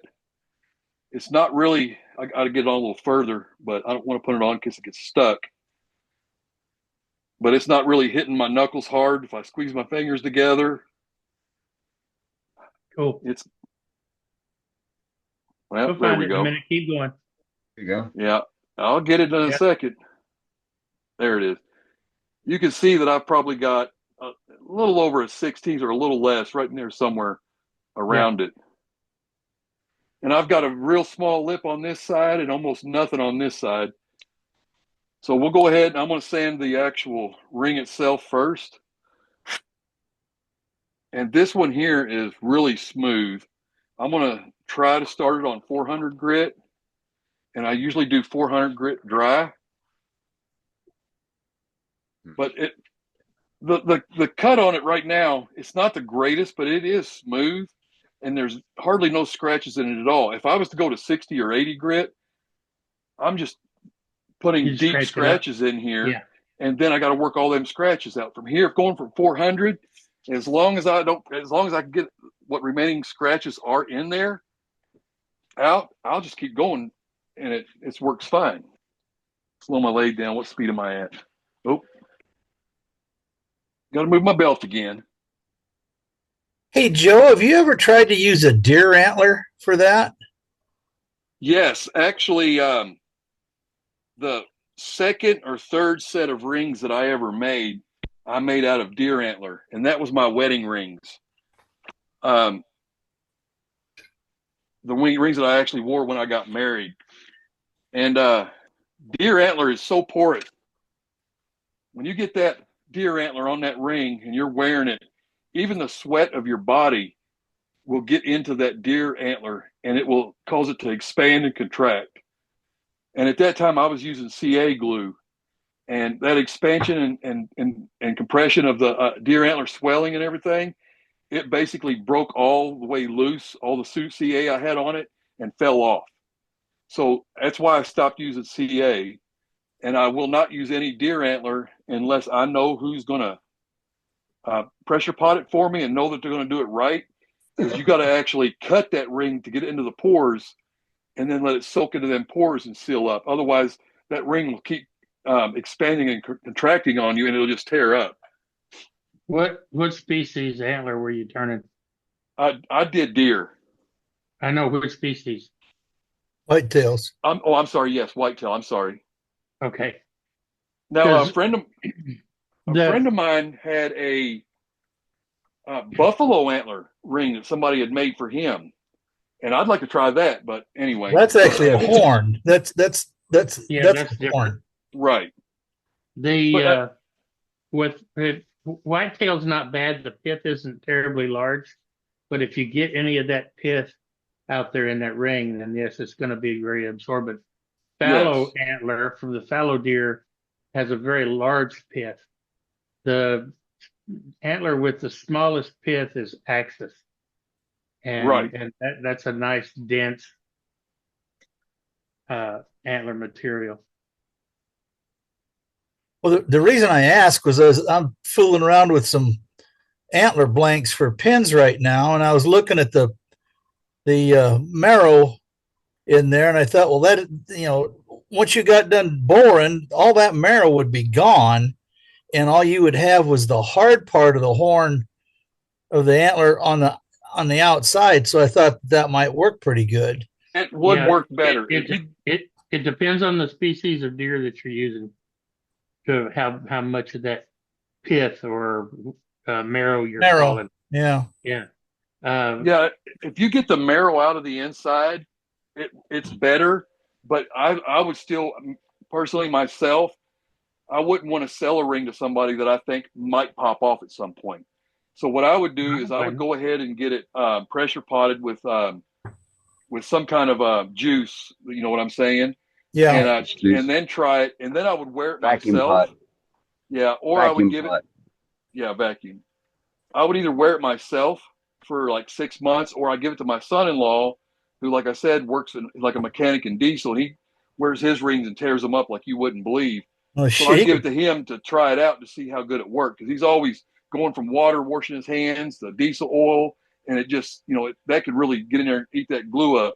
And that's how I found out I like this glue right here, because when he gave me his ring back, it actually, none of it was off. It was, but yes, I would try that, but I would want to get it stabilized to answer your question, and I would test it before I sold one.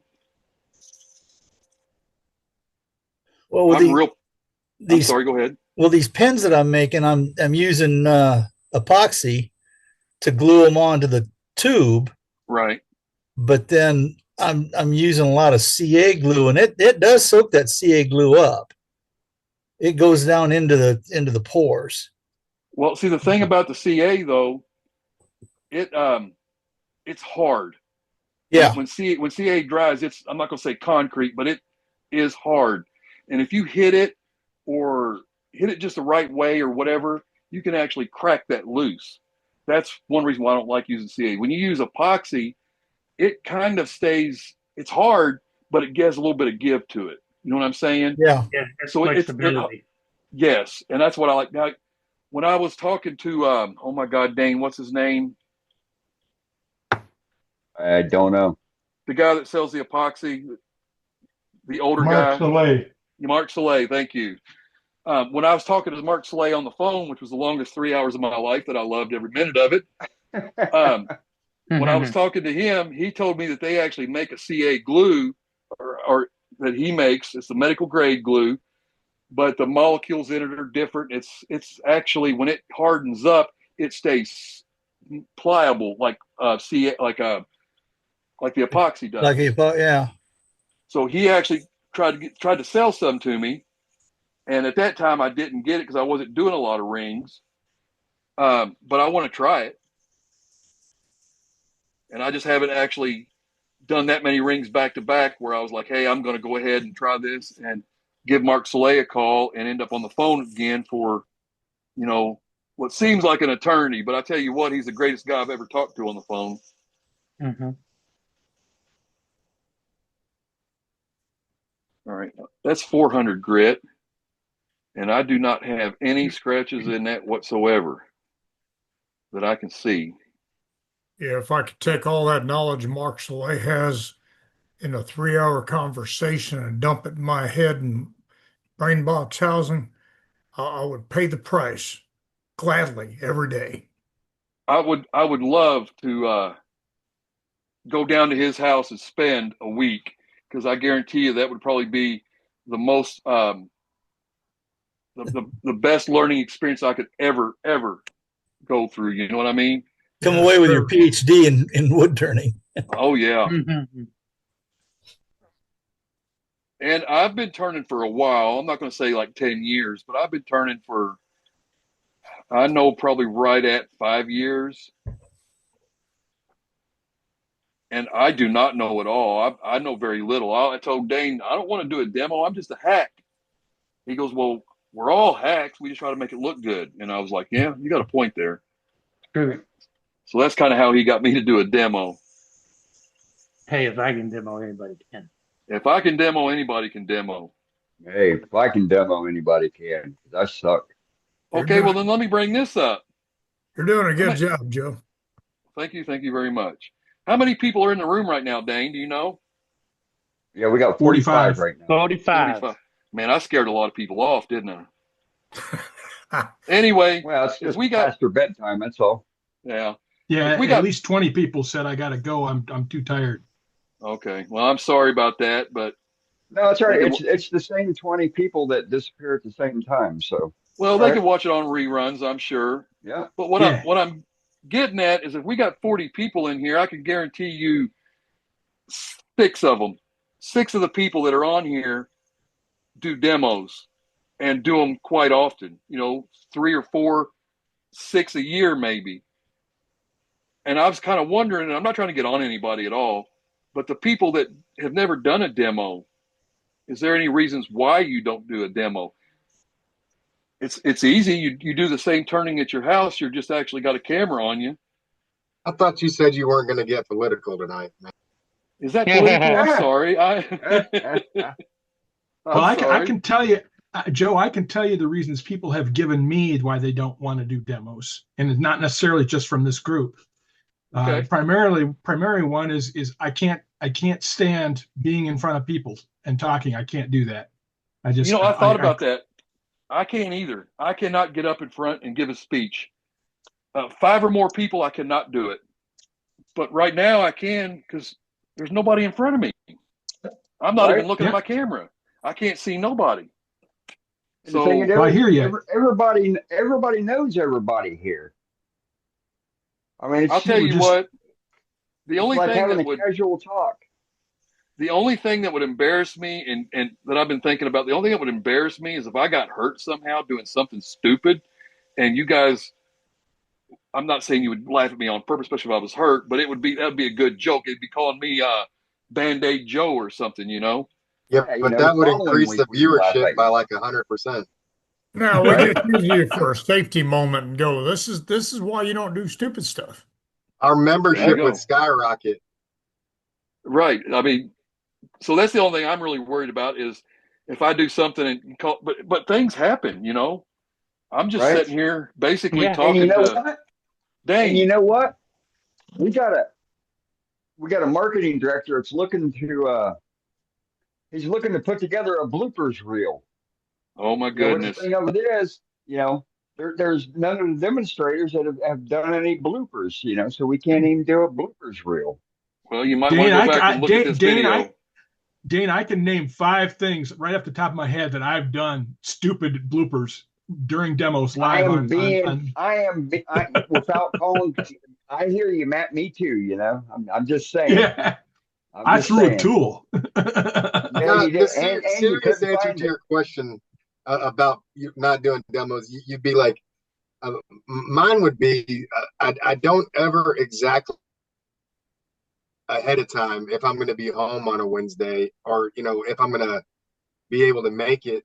And that's part of it right there. So probably there's some scheduling going on with people. Right. I can't really. It could be. I could say that I'm going to do a demo next Wednesday, and then next Wednesday, Brooklyn's got something going on, or somebody has like some kind of emergency I got to go take care of. So I'm always hesitant on nailing myself down for a Wednesday night. Yeah, I mean that's understandable. That is understandable. But the whole reason I bring this up is the way I You're look the at only it. one that works in here. Dane is actually is Dane is actually hitting the bottom of the barrel by asking me to do a That's demo. bullcrap, man. Hey, I'm going to tell you honestly. Sometimes I'll log on and it'll be something that I might like to see, but because it's recorded, if Brooklyn's got something going on or something else is happening, I'll go do that instead and watch it later on YouTube. But when I saw that boring kit hit that table, dude, and I heard what you were about to do, I've sat here the entire time and watched every second of what you've done. So you're not the bottom of the barrel at all.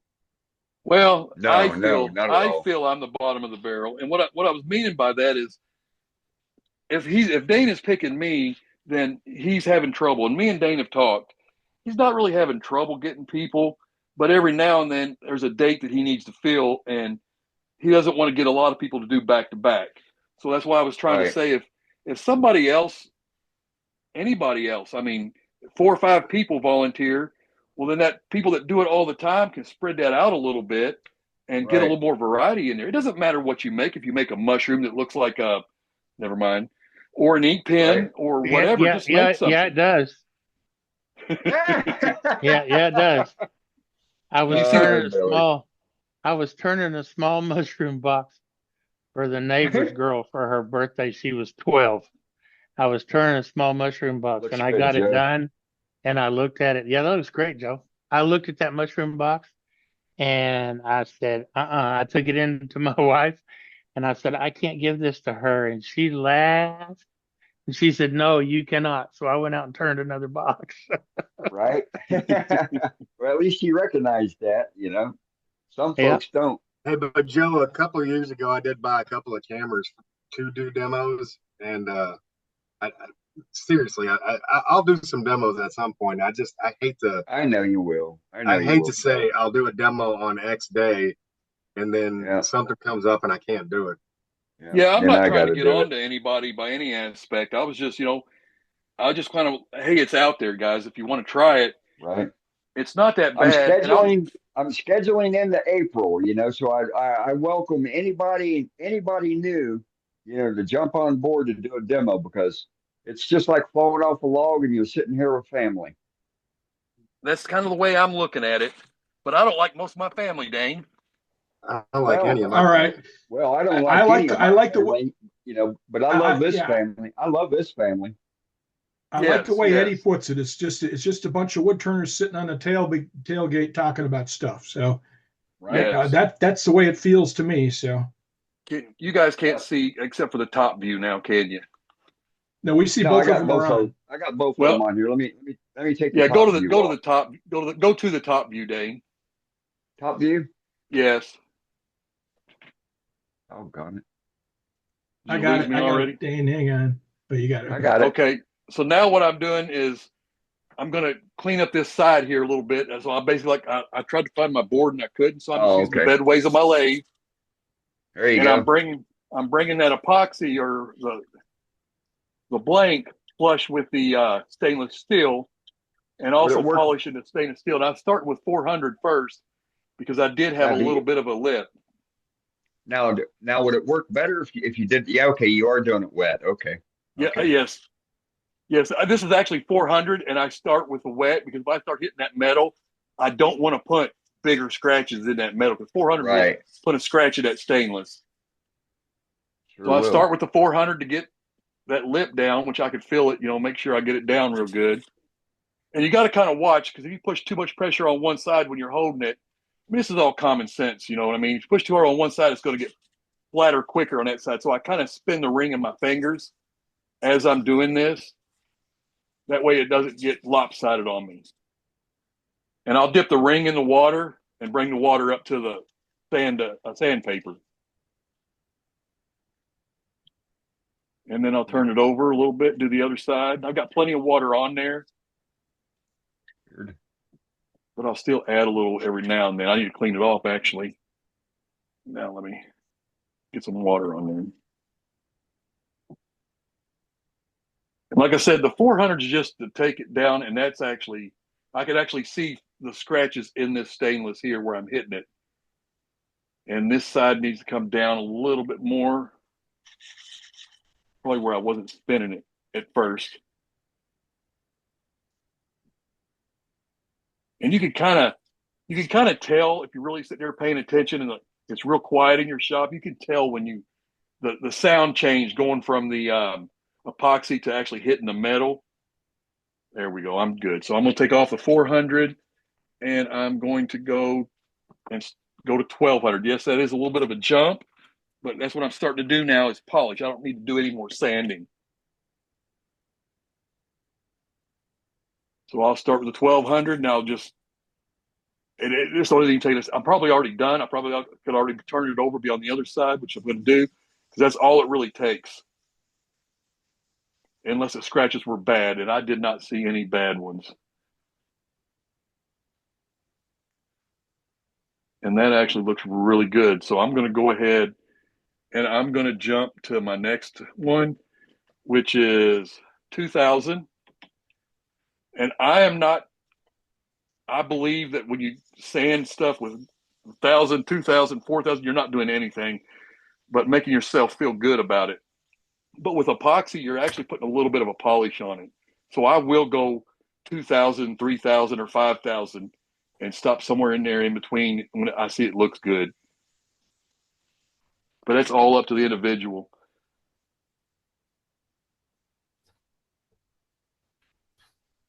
And right now, I know you all won't be able to see any of this, even though I got it on the camera and it's going to look good. But the actual stainless steel around here, that is shining just as good as the inside that was never had anything done to it. So that's basically done. Now, I don't know how much time we got left, Dane, because you ain't telling me what time it is. It's But 10 We're o'clock. doing we're doing a demo nuts to bolts here, so if we got to go into overtime, we will go into overtime. You take your Well, time and you make yourself a good ring. I'll tell you what, we could actually sit here all night. Me wanted me to start running my mouth because I can do it. No, you're fine. I do You sometimes work. take Yorkshire grit, which I have the Yorkshire grit that's the extra cameras up here, the extra microfine, and I will add a little bit of that on just to kind of polish it. I will turn my lathe up a little bit so that it does spin a little faster. Let me get my paper. I don't want to use my T-shirt because if I do, I know Safety Sue will jump straight out of her house and come over here and try to whoop me. So I'm going to get some paper. And I know everybody knows how to do this, but I just kind of rub it in, going kind of slow, letting it eat. And you can see that's the black carbon coming off. That's not actually dirt. It's just the carbon coming off the ring. And then I will speed it up a little, about maybe 300 to 500 is what I jump up every time when I speed it up. And I'll just do it again and just keep rubbing it.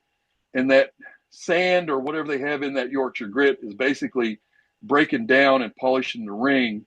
And as I go with a new piece of paper every time, you see how much less carbon than I had. And that's what I'm trying to do is I'm cleaning it, but it's also polishing it. I'll turn it up a little bit faster now. And I'll do it again, rubbing back and forth, kind of doing little circles. And see, what I'm saying, it's getting less and less carbon every time. It'll never go all the way away. We'll speed it up again. Because the ring is carbon. So it won't go all the way away. But it will get less every single time. Now that time I got a little bit from the corners. So let me hit that corner. All right. We'll turn the lathe up again. And right now I'm up over about 1,500 right now. And I'm just basically polishing that into it. And it's, look at that, see what I'm saying? And that's probably the less I'll ever get off of it. I'm going to turn it up a little bit more, about 16 now. And if you can see that line across the bushing and across the ring, you can see how shiny it's getting. See, I did get a little less that time. So now this is my last step on making a ring. And this is actually a 2-day process. So we're not going to show all of it, but I will walk you through it.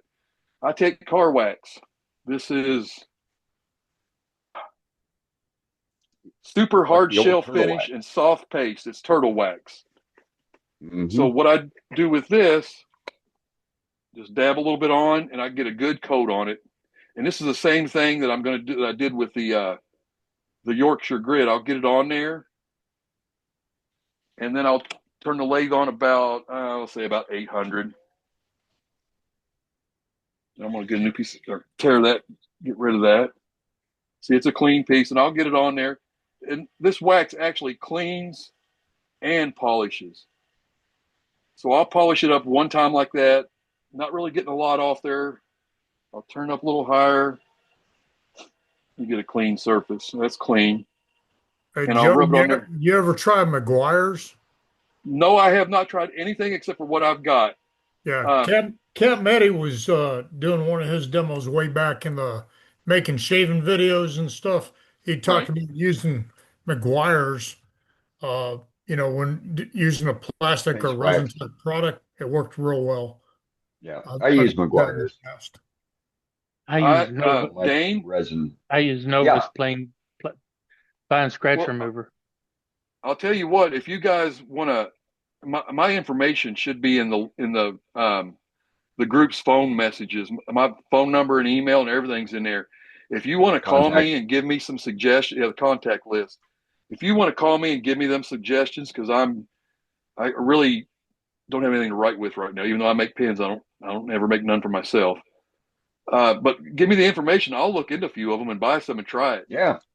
Now, what Sure. I'm doing now is I'm putting a good thick layer all the way around the ring. And this is the way I used to wax cars. This is the way I was taught to wax a car for the best finish. I put it on there, and then I let it set. And I let it set like, excuse me, I'll let it set like this for an hour or two till it kind of sets up and hardens a little bit. And then I will go back and do this polishing like I just did. And it actually gives it a really good, shiny coat. So right now, I know we're probably getting past time, so I won't actually clean or sand and clean the other one. I can't go no further with this one for another hour or two. So unless you want me to keep going, Dane, I'm pretty much done with this demo. So if anyone has any questions or if you want me to go further. Well, group, there's 37 of us here. I've got no problem, for him throwing that other ring on there and working it. Oh, group. Words. Cricket. Good. Somebody say something. You guys want to see him work on the other ring? Or you want to call it for the demo and end the meeting? How long have we been in? What time is it, Dane? I don't even know what time it is. Oh, it's 8 my time, so 10 years. Okay, so this is usually the time the demo actually stops anyway, and we end the meeting. Right. I mean, if you want to see what that McGuire polish will do, highlight me and I'll show you a couple rings I've done. you can do okay, Dane. We go ahead and end it here, and okay. I'll look at his rings, and everybody can we'll flip. stop listening to me talk. We'll flip over to Dan here in a minute. But if there's no additional questions for Joe here, on the boring head and making rings, I put a link in earlier for McKinsey Penworks where you can get diamond cast blanks and the M3 blanks and the Coyote style American, and it's all American made there in the mountains of North Carolina. So that's one reason why I buy my pen. One of my main reasons why I buy pen blanks from him, because I like that it's American made. Right. And it's a good product and whatnot, not to be it is promoting anyone, but just saying, he's a wood turner like us, and he spent the money and went and figured out how to do his stuff and trademarked it and spent all the money for it. He does everything in house. He's got huge autoclaves and pressure pots, 50-gallon, 200-gallon size pressure pots. It's amazing his setup that he's got. And he's a working nurse. He also just here recently, within the last year, I'm going to say, he took over a business that was making an item that was like cactus juice, but it's their own version of it. So he owns that now. And I think he calls it SOS or something like, I can't remember what he calls it. And I actually priced it. It was 10 cents more at the time I looked. It was 10 cents more for the same size of getting the cactus juice from wherever you get it from. So I'm actually thinking about getting me a pot and trying it. And because I do like Tim and because it's American made and everything else, I will support him every way I can. So I'm going to get some of his stuff and try it, but it'll be a while before I do that. Yep. So with that, so Joe, once again, thank you very much for stepping up